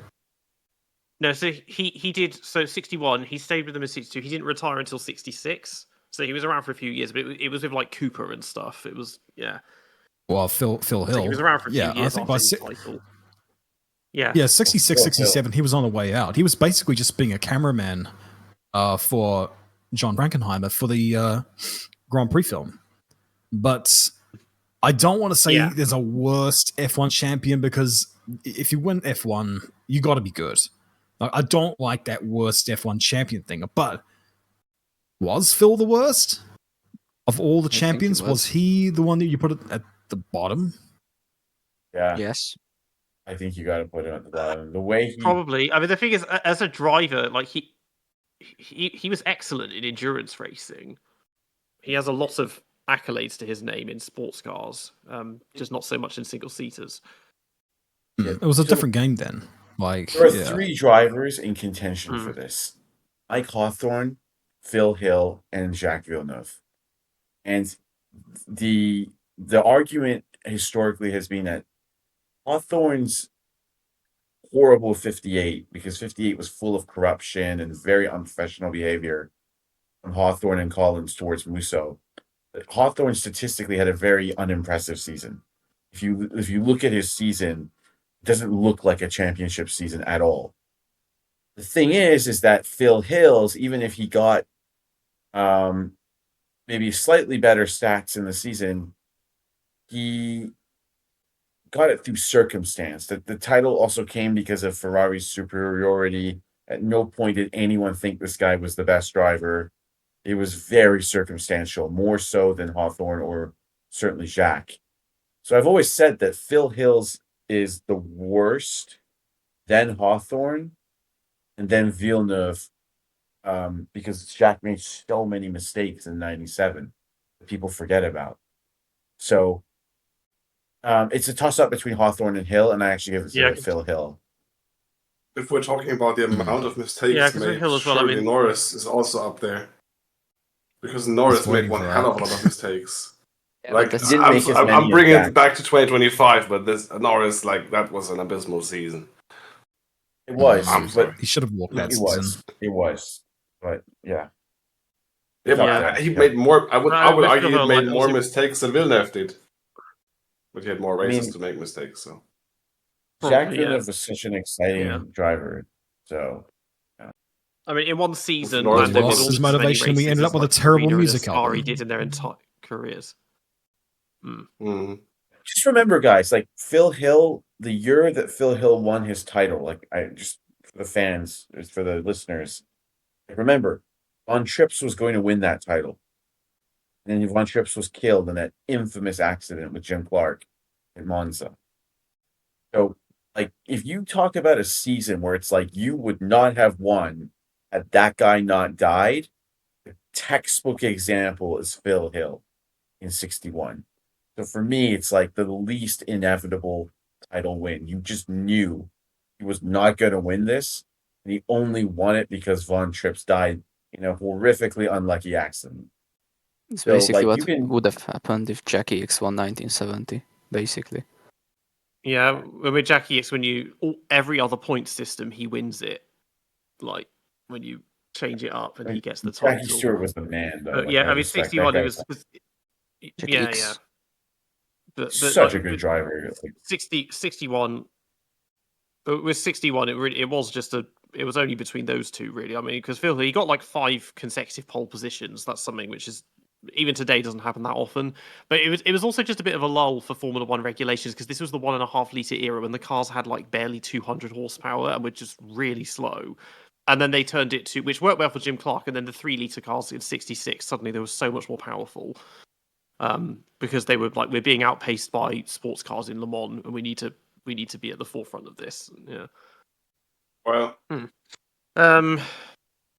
Yeah, let's go do predictions then, because and we can see in 8 months' time how accurate they were when this is all done and dusted, either with Abu Dhabi or Vegas, depending on how things go in that part of the world. so I think the first one we're gonna do is the most obvious one: champion of the season. Who is gonna be the world champion in 2026? Maintaining the theme of the year, I think it's going to be one of those jihadis in Mercedes, so I'm going to go with Osama. Mm-hmm. I have to agree. I can't see anybody else winning. Well, Yeah. I will not deviate from the course. I'm sticking with Talbot Antonelli. Antonelli. Okay. I think, most people are going to pick Russell and Mercedes. Antonelli is an interesting pick as well. So I get why people say Russell. It makes sense. I am going to be the contrarian. I'll put myself out there. Charles Leclerc. I think Charles Leclerc is going to be the world champion. Ferrari are really strong. And he is the quickest driver over one lap in F1, in my opinion. So he can do special things if the car is right. So let's see. I might embarrass myself here. Not as much as I embarrassed myself with Ocon, but I might be able to embarrass myself here. So we'll see. I'm going with Charles Leclerc. Predestinato. Let's go. El Predestinado is gonna win the title. Predestinato. What a Yes. nickname. Well, for me, Such a hype. I always say it in Spanish, El Predestinado, because of course. I was gonna go with Russell because I was hoping that I was gonna be the only one there, but actually, yeah, he's the fairly obvious choice. He Everyone's replaced saying Kimi. Russell. Can't get over that. Yes. He replaced Kimi Räikkönen. Ugh. Yeah. Stand that guy. Then No, I'm kidding. there's Lewis Hamilton. He's an option because he was actually doing surprisingly well in preseason testing, and he could beat Charles this year. And if he does, and if the Ferrari is good, then maybe Lewis could win the title. Who else could win it? Honestly, I think I'm gonna Verstappen, Max is Norris. Max now. Verstappen. Yeah, Verstappen is boring. I'm not gonna say Verstappen. I mean, it could be Verstappen, but I think I'm gonna say Oscar Piastri because last year his season fell apart. But if he can mount a similar season without falling apart, I mean, he can easily beat Norris, no doubt. And he's, at least with Piastri, he still has more room to mature and grow as a driver, whereas Norris, we know already, he's basically at his peak, and he's been at his ceiling for quite a while. So, yeah, I think... What did Mark Slade tell us when we interviewed him? Didn't he say that he thought Piastri has more room to grow and will Yes, end exactly. up being a better driver, likely? Not necessarily sure, but likely will become a better driver than Norris. That's an interesting pick. I like that pick. Yeah, so it all depends on if McLaren are able to fight at the front, but if the Mercedes power unit has some ace up their sleeve or something, or some illegal ketamine in the fuel tank or something, then they're going to be very fast, and they're only going to have to fight Mercedes. And Piastri, I mean, he has the potential. I don't like it. I don't like the McLaren team. I don't like the McLaren guys. But I mean, let's just say the hot take. Piastri takes the title. And we shall move on to who's going to be the crasher of the year. Well, it's easy to go with Stroll because it's Stroll, but yeah, because he's a rookie, probably Lindblad. I think it's going to be Albon. He will see that he's fairly off the pace from Sainz, and he's going to try to push really hard to keep up. And even when he doesn't have to push to keep up because he's driving against Logan Sargent and Nicolas Latifi, he still crashes quite a bit. So I think now this year that he's going to be forced to push as hard as he can all the time. He's going to crash the most. William Wilson. Okay. Kyron? I was interrupting Peter when he said Lance Stroll, and I said it's going to be Arvid Lindblad because Lindblad is a rookie and the cars are going to lack rear traction this year. It's going to be hard for him to be on the limit, perhaps. But those are all good picks. I mean, my thesis is that the rookie will make more mistakes than the non-rookie. That's why I go with the rookie. Pressure of the year. Based on the Ferrari, okay, I'm gonna try to go all like intellectual about this, but based on the Ferrari power unit deployment and how hard that car accelerates out of corners, I don't think Leclerc likes that handling as much, maybe necessarily. I don't know. I'm bullshitting around, but I'm gonna say Leclerc because he can do it. I believe in him. He can be the crasher of the year. Spa 98s. Fully confident in his ability to pull that off. So one of you suggested the category, who's gonna be in the Epstein files? Well, we already know that Lawrence Stroll is. But it's not. Yeah, and Flav needs to be in there. Like that needs to happen. I'm surprised that he's same not. with Bernie. The Horn Dog might be in there. He gives me that vibe. But I'm wondering if any drivers would be in there. The only one I could really think of, well, if either Lewis or Lance Stroll, to be honest. Alonso's old enough. Been around long enough. I mean, but Lewis tends to he hangs around in those circles more than the other guys do. And Stroll, if his dad's in there, he's probably involved. I don't know. Okay. So basically, the question is, who is more likely going to be the nonce of this paddock? Yes. Yeah. Because it's one thing to say you're in the Epstein files and that you get mentioned in passing in an email, or you're like one of the actual pedos. And, yeah, exactly. So you actually went to the island. So no one knows. Okay. Well, no one wants to know. Maybe I picked all the obvious one. Maybe MBS. MBS. Oh my god! Please, just get him out of here. Like his game. Yeah. If that's gonna be his downfall. Okay. So MBS. Moving on before we all get targeted by MBS's thug. Make these people quiet. They're talking too much. Be like, all right, man. Okay. Yeah. Yeah. Do we have predictions from Xezy and Kyron then? So. No, I mean, I'm not going to answer that. Like, I'm being serious. Like, I just don't want to. Okay. Did you see how nervous everybody got when Toto Wolff brought up the Epstein files? And Fastor is like, don't say that.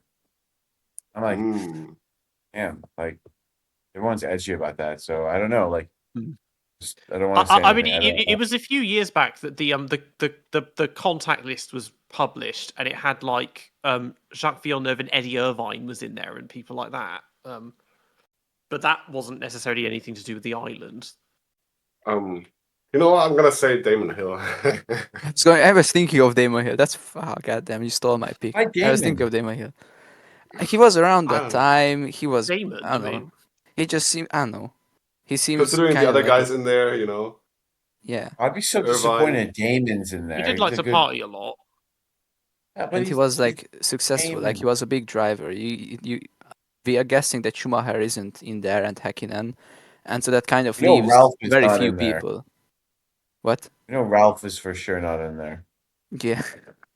Ralph was with Hamilton probably. Okay, I'm going to stop there. But the point is like, let's hope none of our favorite drivers are not on there, because I would have a hard time supporting anybody if they're implicated in something like this. So, alrighty. I just hope I don't see like Mika Häkkinen or Kimi Räikkönen's name pop up. That would be really depressing. So, I just have to.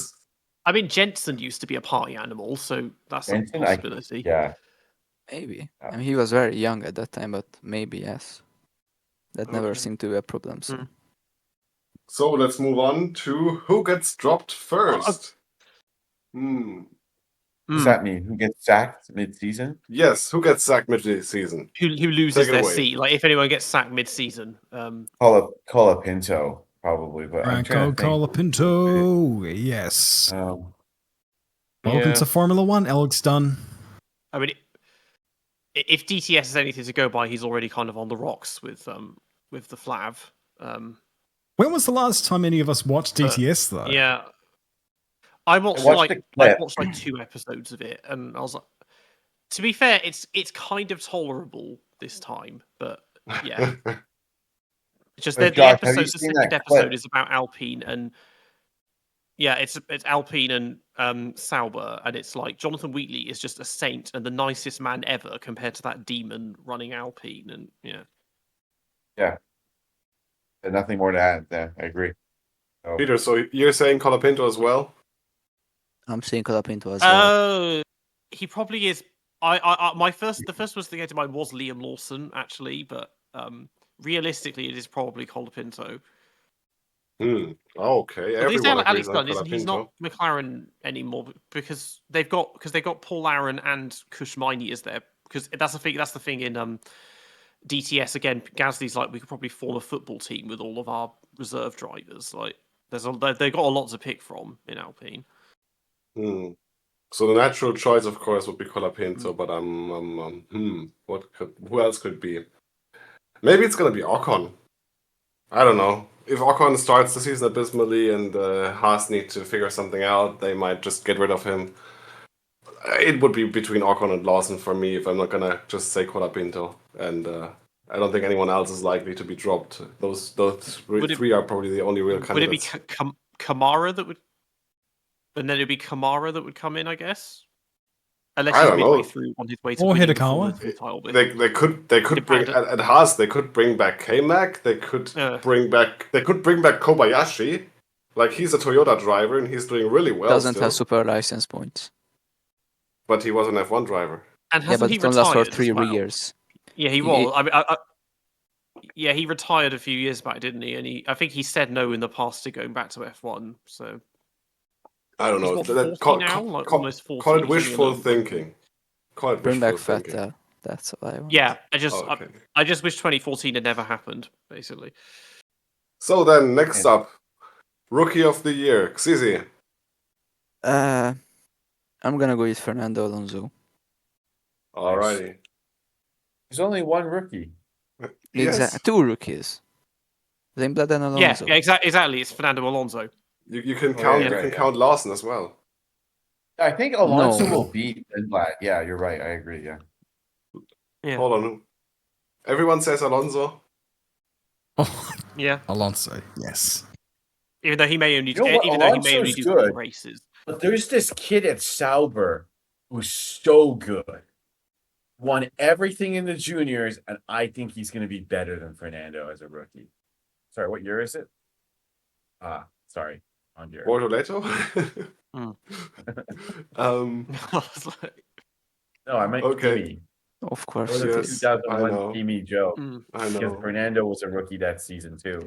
Yeah. So if you're all gonna say Alonso, then I'm gonna say Lindblad, of course. Who's gonna win their first race this year? Who hasn't won a race yet? Who is in a very good position to win a race? I'm gonna go first for this one. I'm gonna say Hadjar, because if the Red Bull is any good, and if Max has maybe a power unit failure, then I could see it happen. I mean, Well, I think the most obvious one is Antonelli. Yeah, Kimi Antonelli. same for me. All the 2 vice Mm. rookies, or 2 sophomores, or whatever is the term for them. 2nd-year drivers. Ciaron? It's got to be Kimi Antonelli. He's in one of the best cars, if not the best car. He's going to have plenty of opportunities. George will probably have a DNF in a race where Kimi doesn't, and he'll pick up the scraps and probably win a couple races next year. So, I mean, there's Yeah. potential for. It's not who's the only driver who's going to win their first race. It's just who's going to win their first race. So we only think that Hadjar and Antonelli are capable of doing that. no, I think it's going to be Antonelli over Hadjar. Okay. Because a lot of the grid have won races before already. There True. aren't that many that aren't race winners. Right. Okay. Then we're gonna move on. Who is gonna go pointless? Josh Valtteri. could be a safe bet. Lance Stroll. I'll go to the other side of Cadillac Garage and predict Perez.